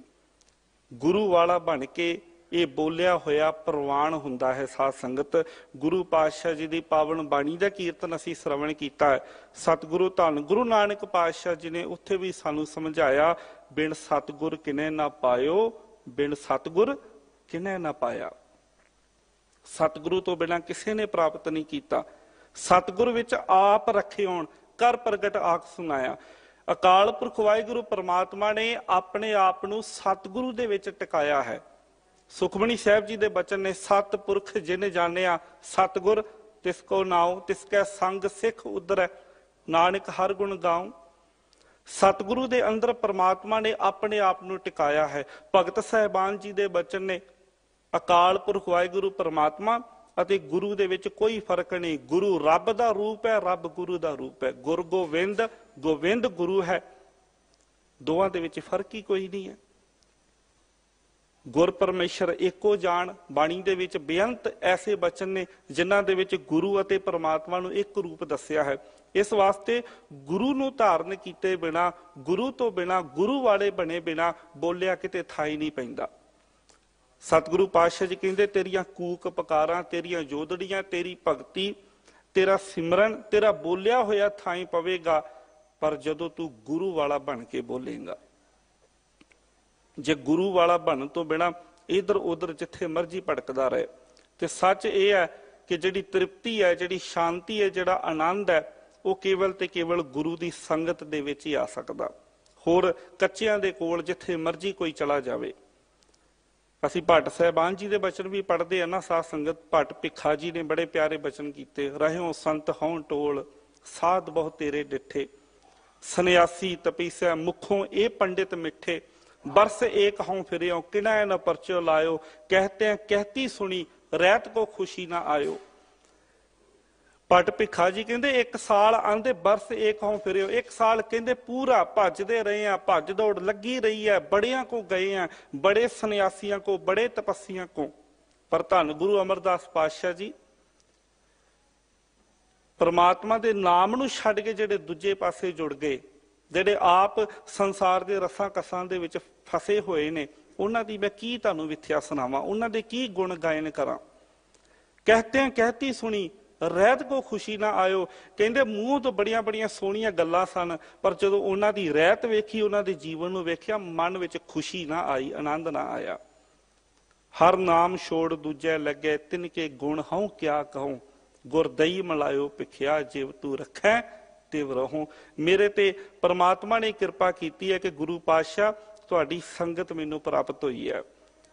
ते गुरु की संगत दे विच साध संगत फिर भट्ट साहिबान जी ने अपने जीवन नूं गुजारिया। नाम की दात गुरु तो प्राप्त की, जिथे आप उस नाम की दात नूं खाविया खर्चिया साध संगत, उत्थे साडे वास्ते भी वो नाम का खजाना भट्ट साहिबान जी ने अपनी बाणी दे विच, गुरु रूपी बाणी दे विच सानूं सारिआं नूं नाम का खजाना बख्शिया। ये सारी बख्शिश गुरु की संगत करके है, ये सारी बख्शिश गुरु वाला बनन करके है। क्योंकि जदों जीव गुरु वाला बन जाता, गुरु के शब्द के नाल सांझ पैंदी है, तो फिर की प्राप्त हुंदा है। शब्द चीन तिख उतरै मन लै रजाए। जदों जीव शब्द के नाल सांझ पाउंदा ना साध संगत, शब्द नाल सांझ पैंदी है, फिर परमात्मा दे नाल भी सांझ पै जाती। अकाल पुरख वाहिगुरू परमात्मा की जोत तां उहदे अंदर ही है, जीव दे अंदर है, साडे सारियां दे अंदर है। ब्रह्मंड दे जरे जरे दे अंदर अकाल पुरख वाहिगुरू परमात्मा समाया है। पर हिरदे दे अंदर वसदे होए परमात्मा दे नाल सांझ जीव दी पैंदी कदों है साध संगत, कहो नानक गुर भरम चुकाया। जदों गुरु ने अंदरों ये भरम चुकाया, जदों गुरु ने अंदरों भरम नूं तोड़िया, अंतर खूटा अमृत भरिया, शब्दे काढ़ पीए पनिहारी। ये अंदर दा जिहड़ा मन दा खूह है, परमात्मा दे नाम रंग दे नाल, नाम रस दे नाल ये भरिया होया। पर कोई विरला ही जीव जिहड़ा परमात्मा नूं मिलण दी लोचा रखदा होवे, जिहड़ा फिर सतगुरु दी संगत विच जुड़ जावे, सतगुरु दे शब्द दे नाल जदों सांझ पाउंदा, ते फिर सतगुरु दे शब्द दे नाल जुड़िया होया अंदर ही परमात्मा दे नाम दी जोत प्रगट हो जाती, वो सांझ बन आउंदी है साध संगत। सब में जोत जोत है सोए, किसदा चानन सब में चानन होए। चानन सारियां दे अंदर अकाल पुरख वाहिगुरू परमात्मा दा, जोत सारियां दे अंदर ही है। पर वो जोत प्रगट किवें हुंदी है? गुर साखी जोत प्रगट होए। गुरु की सिक्ख्या दे नाल गुरु वाले बनिया, फिर हर थां अकाल पुरख वाहिगुरू परमात्मा दे प्रतख दर्शन दे दारे हो जाते ने। है परमात्मा हर थां हाजर नाजर, पोह पमद ज्यों बास बस्त है, मुकर माही जैसे शाही, तैसे ही हर बसै निरंतर घट ही खोजो भाई। सतगुरु पातशाह जी कहते ने जिवें फुल दे अंदर सुगंधी है, काष्ट दे अंदर लकड़ दे अंदर ज्यों अग्नि है, धरती दे थल्ले ज्यों पानी है, हर थां ते परमात्मा हाजर नाजर है, हर थां ते निरंतर वस रहा है। संसार दा कोई भी, पूरे ब्रह्मंड दा कोई भी कणका उस मालिक तो खाली नहीं है। पर तैनूं ओहदी प्राप्ति कदों होवेगी? जदों तू घट ही खोजो भाई, जदों अपने हिरदे दे अंदर ओहदी खोज करेगा। ते ओहदी खोज किवें होएगी? शब्द चीन तिख उतरै, जदों शब्द दे नाल सांझ पवेगी जीव दी। सतगुरु दे शब्द दे नाल जदों जीव जुड़ेगा साध संगत, फिर अंदर वसदे होए परमात्मा दे नाल ही सांझ पै जांदी। ते जदों अंदर दे नाल ਜਿਹੜਾ ਘਰ ਦੇ ਅੰਦਰ ਹਿਰਦੇ ਦੇ ਅੰਦਰ ਵਸਦਾ ਹੋਇਆ, ਜਦੋਂ ਉਹਦੇ ਨਾਲ ਸਾਂਝ ਪੈ ਗਈ, ਜਦੋਂ ਉਹ ਪ੍ਰਾਪਤ ਹੋ ਗਿਆ, ਫਿਰ ਘਰ ਸੁੱਖ ਵਸਿਆ, ਬਾਹਰ ਸੁੱਖ ਪਾਇਆ। ਜਦੋਂ ਹਿਰਦੇ ਦੇ ਅੰਦਰ ਸੁੱਖ ਵਸ ਗਿਆ, ਫਿਰ ਐਸੇ ਜੀਵ ਦੇ ਵਾਸਤੇ ਸਾਰੇ ਪਾਸੇ ਚਾਰ ਚਫੇਰੇ ਹੀ ਉਹ ਸੁੱਖਾਂ ਦਾ ਖਜ਼ਾਨਾ ਅਕਾਲ ਪੁਰਖ ਵਾਹਿਗੁਰੂ ਪ੍ਰਮਾਤਮਾ ਨੂੰ ਮਹਿਸੂਸ ਹੁੰਦਾ ਆ। ਫਿਰ ਉਹਦੀ ਅਵਸਥਾ ਇਹ ਬਣ ਆਉਂਦੀ ਹੈ, ਜੈ ਜੈ ਪੇਖੋਂ ਤੈ ਹਜ਼ੂਰ ਦੂਰ ਕਤਹੁ ਨਾ ਜਾਈ, ਰਵ ਰਹਿਆ ਸਰਬਤਰ ਮੈਂ ਮਨ ਸਦਾ ਧਿਆਈ। ਫਿਰ ਇਹ ਅਹਿਸਾਸ ਹੋ ਜਾਂਦਾ ਹੈ ਕਿ ਮਾਲਕ ਵਾਹਿਗੁਰੂ ਪ੍ਰਮਾਤਮਾ ਹਰ ਥਾਂ ਹਾਜ਼ਰ ਨਾਜ਼ਰ ਹੈ। ਸਤਿਗੁਰੂ ਪਾਤਸ਼ਾਹ ਜੀ ਇਹੋ ਹੀ ਉਪਦੇਸ਼ ਅਗਲੀ ਪੰਕਤੀ ਦੇ ਵਿੱਚ ਸਾਨੂੰ ਦ੍ਰਿੜ ਕਰਵਾ ਰਹੇ ਨੇ। ਚਾਰੇ ਕੁੰਡਾਂ ਝੋਕ ਵਰਸਦਾ, ਬੂੰਦ ਪਵੈ ਸਿਆਹੀ ਸੁਭਾਏ। ਕਹਿੰਦੇ ਪ੍ਰਮਾਤਮਾ ਦੇ ਨਾਮ ਦਾ ਜਲ ਤਾਂ ਚਾਰ ਚਫੇਰੇ ਝੋਕ ਵਰਸਦਾ ਪਿਆ ਆ। ਚਾਰ ਚਫੇਰੇ ਇਹ ਅੰਮ੍ਰਿਤ ਦੀ ਧਾਰਾ ਵਰਸਦੀ ਪਈ ਆ। ਝਿਮ ਝਿਮ ਵਰਸੈ ਅੰਮ੍ਰਿਤ ਧਾਰਾ। ਪ੍ਰਮਾਤਮਾ ਤਾਂ ਹਰ ਥਾਂ ਹਾਜ਼ਰ ਨਾਜ਼ਰ ਹੈ, ਉਹਦੇ ਨਾਮ ਦੀ ਵਰਖਾ ਤਾਂ ਚਾਰ ਚਫੇਰੇ ਹੋ ਰਹੀ ਹੈ। ਪਰ ਮਨ ਪੀਵੈ ਸੁਣ ਸ਼ਬਦ ਵਿਚਾਰਾ, ਪਰ ਉਹੀ ਮਨ ਪੀਂਦਾ ਆ। ਖਿਆਲ ਕਰਿਓ ਸਾਧ ਸੰਗਤ, ਨਾਮ ਤਾਂ ਚਾਰ ਚਫੇਰੇ ਹੈ, ਅਕਾਲ ਪੁਰਖ ਵਾਹਿਗੁਰੂ ਪ੍ਰਮਾਤਮਾ ਤੇ ਹਰ ਥਾਂ ਆ, ਉਹਦੇ ਨਾਮ ਦੀ ਵਰਖਾ ਵੀ ਹੋ ਰਹੀ ਹੈ। ਉਸ ਮਾਲਕ ਦੀ ਕਿਰਪਾ ਬਖਸ਼ਿਸ਼ ਵੀ ਹਮੇਸ਼ਾ ਵਰਤ ਰਹੀ ਹੈ। ਪਰ ਉਹਦੀ ਕਿਰਪਾ ਦੇ ਪਾਤਰ ਬਣਦਾ ਕੌਣ ਹੈ? ਸਾਧ ਸੰਗਤ, ਗੁਰੂ ਪਾਤਸ਼ਾਹ ਨੇ ਸਮਝਾ ਦਿੱਤਾ, ਮਨ ਪੀਵੈ ਸੁਣ ਸ਼ਬਦ ਵਿਚਾਰਾ। ਜਿਹੜਾ ਸ਼ਬਦ ਦੀ ਕਮਾਈ ਕਰਦਾ, ਸ਼ਬਦ ਦੀ ਵਿਚਾਰ ਦੇ ਨਾਲ ਜੁੜਦਾ, ਸਤਿਗੁਰੂ ਦੀ ਬਾਣੀ ਦੇ ਨਾਲ ਜੁੜਦਾ ਹੈ ਸਾਧ ਸੰਗਤ, ਉਹ ਫਿਰ ਇਸ ਅੰਮ੍ਰਿਤ ਦੀ ਧਾਰਾ ਦੇ ਰਸ ਨੂੰ ਪੀਂਦਾ ਆ। ਉਹ ਫਿਰ ਨਾਮ ਅੰਮ੍ਰਿਤ ਨੂੰ ਪੀਂਦਾ ਆ। ਸਤਿਗੁਰੂ ਪਾਤਸ਼ਾਹ ਜੀ ਇਹੋ ਹੀ ਸਾਨੂੰ ਸਮਝਾ ਰਹੇ ਨੇ। ਚਾਰੇ ਕੁੰਡਾਂ ਝੋਕ ਵਰਸਦਾ। ਪ੍ਰਮਾਤਮਾ ਦਾ ਨਾਮ ਤਾਂ ਹਰ ਥਾਂ ਹਾਜ਼ਰ ਨਾਜ਼ਰ ਹੈ, ਪਰ ਇਹ ਸੰਸਾਰ ਦੀ ਜਿਹੜੀ ਤ੍ਰਿਸ਼ਨਾ ਆ, ਸੰਸਾਰ ਦੀਆਂ ਹੋਰ ਭੁੱਖਾਂ ਜਿਹੜੀਆਂ ਜੀਵ ਨੂੰ ਚੰਬੜੀਆਂ ਨੇ, ਇਹਨਾਂ ਭੁੱਖਾਂ ਤੋਂ ਨਿਜਾਤ ਪਾਉਣੀ ਜ਼ਰੂਰੀ ਹੈ। ਬੰਦਾ ਇਹਨਾਂ ਦੇ ਕਰਕੇ ਹੀ ਪ੍ਰਮਾਤਮਾ ਦੇ ਨਾਮ ਦਾ ਰਸ ਨਹੀਂ ਮਾਣਦਾ, ਤੇ ਇਹਨਾਂ ਤੋਂ ਨਿਜਾਤ ਮਿਲਦੀ ਹੈ ਗੁਰੂ ਦੇ ਗਿਆਨ ਦੀ ਖੜਕ ਦੇ ਨਾਲ। ਸਤਿਗੁਰੂ ਪਾਤਸ਼ਾਹ ਦੇ ਬੜੇ ਪਿਆਰੇ ਬਚਨ ਨੇ। ਚੰਦਨਵਾਸ ਭੁਜੰਗਮ ਵੇੜੀ ਕਿ ਮਿਲਿਆ ਚੰਦਨ ਲੀਜੈ। ਕਹਿੰਦੇ ਚੰਦਨ ਦੇ ਰੁੱਖ, ਚੰਦਨ ਦੀ ਸੁਗੰਧੀ ਬੜੀ ਪਿਆਰੀ ਆ, ਪਰ ਕਹਿੰਦੇ ਚੰਦਨ ਦਾ ਰੁੱਖ ਜਿਹੜਾ ਉਹਦੇ ਚਾਰ ਚਫੇਰੇ ਸੱਪ ਵਲੇਟੇ ਹੋਏ ਨੇ, ਸੱਪਾਂ ਨੇ ਵਲੇਟੇ ਮਾਰੇ ਆ। ਤੂੰ ਹੁਣ ਜੇ ਚੰਦਨ ਦਾ ਰਸ ਲੈਣਾ, ਤੈਨੂੰ ਪਹਿਲਾਂ ਸੱਪਾਂ ਦੇ ਨਾਲ ਨਜਿੱਠਣਾ ਪਵੇਗਾ। ਚਾਰ ਚਫੇਰੇ ਸੱਪ ਨੇ। ਸੱਪ ਕਿਹੜੇ ਨੇ? ਕਾਮ, ਕ੍ਰੋਧ, ਲੋਭ, ਮੋਹ, ਹੰਕਾਰ। ਤੇ ਇਹਨਾਂ ਸੱਪਾਂ ਤੋਂ ਛੁਟਕਾਰਾ ਕਿਵੇਂ ਹੋਵੇਗਾ? ਕਾਢ ਖੜਗ ਗੁਰ ਗਿਆਨ ਕਰਾਰਾ, ਬਿਖ ਛੇਦ ਛੇਦ ਰਸ ਪੀਜੈ। ਕਹਿੰਦੇ ਇਹਨਾਂ ਸੱਪਾਂ ਤੋਂ ਜੇ ਤੈਨੂੰ ਯਾਤ ਪਾਉਣੀ ਹੈ, ਤੇ ਫਿਰ ਹੁਣ ਕਿਰਪਾਨ ਕੱਢ। ਕਾਦੀ ਕਿਰਪਾਨ? ਕਿਹੜੀ ਕਿਰਪਾਨ ਕੱਢਣੀ ਹੈ? ਕਾਢ ਖੜਗ ਗੁਰ ਗਿਆਨ ਕਰਾਰਾ। ਗੁਰੂ ਦੇ ਗਿਆਨ ਦੀ, ਗੁਰੂ ਦੇ ਉਪਦੇਸ਼ ਦੀ, ਗੁਰੂ ਦੇ ਸ਼ਬਦ ਦੀ ਕਿਰਪਾਨ ਕੱਢ। ਗੁਰੂ ਦੇ ਗਿਆਨ ਦੀ ਕਿਰਪਾਨ ਦੇ ਨਾਲ ਬਿਖ ਛੇਦ ਛੇਦ ਇਹਨਾਂ ਨੂੰ ਤੂੰ ਮਾਰ ਵੱਢ ਕੇ ਇਹਨਾਂ ਨੂੰ ਸੁੱਟ ਦੇਵੇਂਗਾ। ਕਾਮ, ਕ੍ਰੋਧ, ਲੋਭ, ਮੋਹ, ਹੰਕਾਰ, ਇਹ ਜਿਹੜੇ ਸੱਪ ਨੇ, ਇਹ ਜਿਹੜੇ ਵਿਖਿਆ, ਇਹ ਜ਼ਹਿਰ ਜਿਹੜਾ ਤੇਰੀ ਜ਼ਿੰਦਗੀ ਦੇ ਵਿੱਚੋਂ ਖਤਮ ਹੋ ਜਾਵੇਗਾ। ਰਸ ਪੀਜੈ, ਫਿਰ ਤੂੰ ਅਕਾਲ ਪੁਰਖ ਵਾਹਿਗੁਰੂ ਪ੍ਰਮਾਤਮਾ ਦੇ ਰਸ ਨੂੰ ਹਰ ਥਾਂ ਪੀਵੇਂਗਾ। ਉਹ ਮਾਲਕ ਤਾਂ ਹਰ ਥਾਂ ਹੀ ਹੈ। ਜਲ ਹੀ ਤੇ ਸਭ ਉਪਜੈ, ਬਿਨ ਜਲ ਪਿਆਸ ਨਾ ਜਾਏ। ਉਹਦੇ ਤੋਂ ਹੀ, ਨਾਮੀ ਤੋਂ ਹੀ ਸਭ ਕੁਝ ਪੈਦਾ ਹੋਇਆ। ਨਾਮ ਕੇ ਧਾਰੇ ਸਗਲੇ ਜੰਤ। ਸਾਰਾ ਕੁਝ ਨਾਮ ਦਾ ਹੀ ਧਾਰਿਆ, ਉਸ ਅਕਾਲ ਪੁਰਖ ਵਾਹਿਗੁਰੂ ਪ੍ਰਮਾਤਮਾ ਤੋਂ ਹੀ ਪੈਦਾ ਹੋਇਆ। ਤੇ ਤੇਰੇ ਮਨ ਦੀ ਜਿਹੜੀ ਪਿਆਸ ਹੈ, ਉਹ ਵੀ ਉਸੇ ਹੀ ਨਾਮ ਦੇ ਨਾਲ ਜੁੜਿਆ ਪੂਰੀ ਹੋ ਸਕਦੀ ਹੈ। ਨਾਨਕ ਹਰ ਜਲ ਜਿਨ ਪੀਆ, ਤਿਸ ਭੂਖ ਨਾ ਲਾਗੇ ਆਏ। ਜਿਹੜੇ ਸਤਿਗੁਰੂ ਦੀ ਕਿਰਪਾ ਦੇ ਨਾਲ ਉਸ ਨਾਮ ਜਲ ਨੂੰ ਪੀ ਲੈਂਦੇ ਨੇ, ਉਹਨਾਂ ਦੇ ਜੀਵਨ ਦੇ ਅੰਦਰ ਫਿਰ ਹੋਰ ਕੋਈ ਭੁੱਖ, ਕੋਈ ਲਾਲਸਾ ਨਹੀਂ ਰਹਿ ਜਾਂਦੀ। ਜਿਨ੍ਹਾਂ ਦਾ ਪਿਆਰਾ ਰੱਬ ਹੋ ਜਾਵੇ, ਉਹਨਾਂ ਦੀ ਕੋਈ ਭੁੱਖ ਪਿੱਛੇ ਨਹੀਂ ਰਹਿ ਜਾਂਦੀ। ਬਾਣੀ ਦੇ ਬਚਨ, ਤੂੰ ਮੇਰੋ ਪਿਆਰੋ ਤਾਂ ਕੈਸੀ ਭੁੱਖਾ। ਫਿਰ ਉੱਥੇ ਹੋਰ ਕੋਈ ਭੁੱਖ ਨਹੀਂ ਹੈ, ਜਿੱਥੇ ਅਕਾਲ ਪੁਰਖ ਵਾਹਿਗੁਰੂ ਪ੍ਰਮਾਤਮਾ ਦੇ ਨਾਲ ਪਿਆਰ ਬਣ ਜਾਵੇ। ਤੇ ਇਹ ਨਾਮ ਦੀ ਦਾਤ ਦੇ ਨਾਲ ਹੁੰਦਾ ਹੈ, ਤੇ ਨਾਮ ਦੀ ਦਾਤ ਸਤਿਗੁਰੂ ਦੇ ਕੋਲੋਂ ਮਿਲਦੀ ਹੈ। ਸਤਿਗੁਰੂ ਦੇ ਕੋਲੋਂ ਇੱਕ ਹੋਰ ਦਾਤ, ਜਿੱਥੇ ਅਸੀਂ ਨਾਮ ਦੀ ਦਾਤ ਲੈਣੀ ਹੈ ਨਾ, ਇੱਕ ਉੱਥੇ ਹੋਰ ਦਾਤ ਸਤਿਗੁਰੂ ਦੇ ਕੋਲੋਂ ਸਾਨੂੰ ਬਖਸ਼ਿਸ਼ ਹੁੰਦੀ ਹੈ। ਸਿੰਘ ਸਾਹਿਬ ਗਿਆਨੀ ਰਣਜੀਤ ਸਿੰਘ ਜੀ ਆਪ ਜੀ ਨੂੰ ਰੋਜ਼ਾਨਾ ਉਸ ਦਾਤ ਦੇ ਬਾਰੇ ਬੇਨਤੀ ਕਰਦੇ ਨੇ। ਉਹ ਦਾਤ ਹੈ ਸਾਧ ਸੰਗਤ ਅੰਮ੍ਰਿਤ ਦੀ ਦਾਤ। ਜਿੱਥੇ ਨਾਮ ਦੀ ਦਾਤ ਗੁਰੂ ਦੇ ਕੋਲੋਂ ਅਸੀਂ ਮੰਗਣੀ ਹੈ, ਉੱਥੇ ਅੰਮ੍ਰਿਤ ਦੀ ਦਾਤ ਦੇ ਵੀ ਧਾਰਨੀ ਬਣੀ ਹੈ। ਖੰਡੇ ਬਾਟੇ ਦੀ ਪਹੁਲ ਲੈ ਕੇ ਅੰਮ੍ਰਿਤ ਧਾਰੀ ਹੋ ਕੇ ਆਪਣਾ ਜੀਵਨ ਗੁਜ਼ਾਰੀਏ, ਗੁਰੂ ਵਾਲੇ ਬਣ ਕੇ ਆਪਣਾ ਜੀਵਨ ਗੁਜ਼ਾਰੀਏ। ਕਈ ਵਾਰ ਅਸੀਂ ਸ਼ੰਕਾ ਕਰਦੇ ਹਾਂ, ਅਸੀਂ ਜਦੋਂ ਕਈ ਵਾਰ ਦੇਖਦੇ ਕੋਈ ਅੰਮ੍ਰਿਤਧਾਰੀ ਹੋ ਕੇ ਵੀ ਜੇ ਰਹਿਤ ਨਹੀਂ ਰੱਖਦਾ, ਅਸੀਂ ਉਹਦੀ ਐਗਜ਼ਾਮਪਲ ਦੇ ਕੇ ਉਹਦਾ ਹਵਾਲਾ ਦੇ ਕੇ ਕਹਿ ਦਿੰਨੇ ਕਿ ਵੇਖੋ ਫਲਾਣੇ ਨੇ ਅੰਮ੍ਰਿਤ ਛਕਿਆ ਸੀ, ਪਰ ਉਹ ਇਦਾਂ ਕਰਦਾ, ਉਹਦਾ ਜੀਵਨ ਇਦਾਂ ਦਾ, ਨਾ ਵੇਖੀਏ ਉਹਨਾਂ ਵੱਲ। ਸਾਨੂੰ ਭਾਈ ਰੋਸ਼ਨ ਸਿੰਘ ਨਜ਼ਰ ਕਿਉਂ ਨਹੀਂ ਆਉਂਦੇ? ਸਾਨੂੰ ਭਾਈ ਮਣੀ ਸਿੰਘ ਜੀ, ਬਾਬਾ ਬੰਦਾ ਸਿੰਘ ਬਹਾਦਰ ਨਜ਼ਰ ਕਿਉਂ ਨਹੀਂ ਆਉਂਦੇ, ਜਿਨ੍ਹਾਂ ਨੇ ਗੁਰੂ ਦੇ ਕੋਲੋਂ ਅੰਮ੍ਰਿਤ ਦੀ ਦਾਤ ਲੈ ਕੇ ਬਾਬਾ ਬੰਦਾ ਸਿੰਘ ਬਹਾਦਰ ਨੇ ਸਰਹੰਦ ਦੀ ਇੱਟ ਦੇ ਨਾਲ ਇੱਟ ਖੜਕਾ ਦਿੱਤੀ ਸੀ। ਵੱਖ-ਵੱਖ ਸਮੇਂ ਤੇ ਬੇਅੰਤ ਸ਼ਹਾਦਤਾਂ ਹੋਈਆਂ ਨੇ ਅੰਮ੍ਰਿਤਧਾਰੀ ਗੁਰਸਿੱਖਾਂ ਦੀਆਂ, ਐਸੇ ਹੀ ਦਿੱਲੀ ਦੀ ਧਰਤੀ ਦੇ ਉੱਤੇ।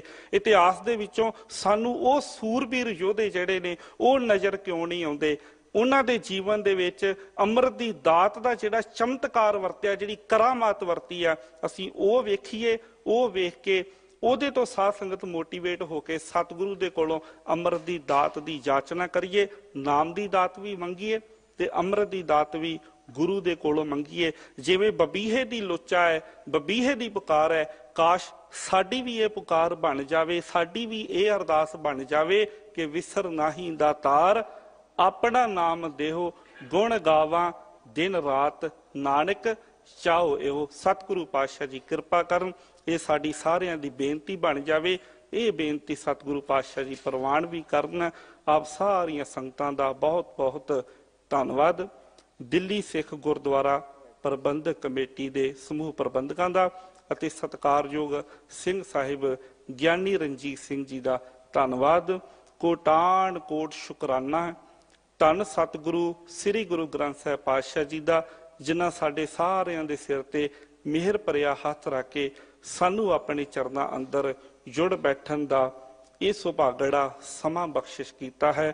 ਆਓ ਹੋਈਆਂ ਬੇਅੰਤ ਹੀ ਭੁੱਲਾਂ ਚੁੱਕਾਂ ਦੀ ਖਿਮਾ ਬਖਸ਼ਦਿਆਂ ਹੋਇਆਂ, ਅੱਗੇ ਵਾਸਤੇ ਅਸੀਸ ਬਖਸ਼ਦਿਆਂ ਹੋਇਆਂ, ਇੱਕ ਵਾਰ ਫਿਰ ਸਾਰੀ ਸੰਗਤ ਬੜੇ ਹੀ ਪਿਆਰ ਅਦਬ ਦੇ ਨਾਲ ਫਤਿਹ ਸਾਂਝੀ ਕਰੋ। ਆਖੋ ਜੀ ਵਾਹਿਗੁਰੂ ਜੀ ਕਾ ਖਾਲਸਾ, ਵਾਹਿਗੁਰੂ ਜੀ ਕੀ ਫਤਿਹ।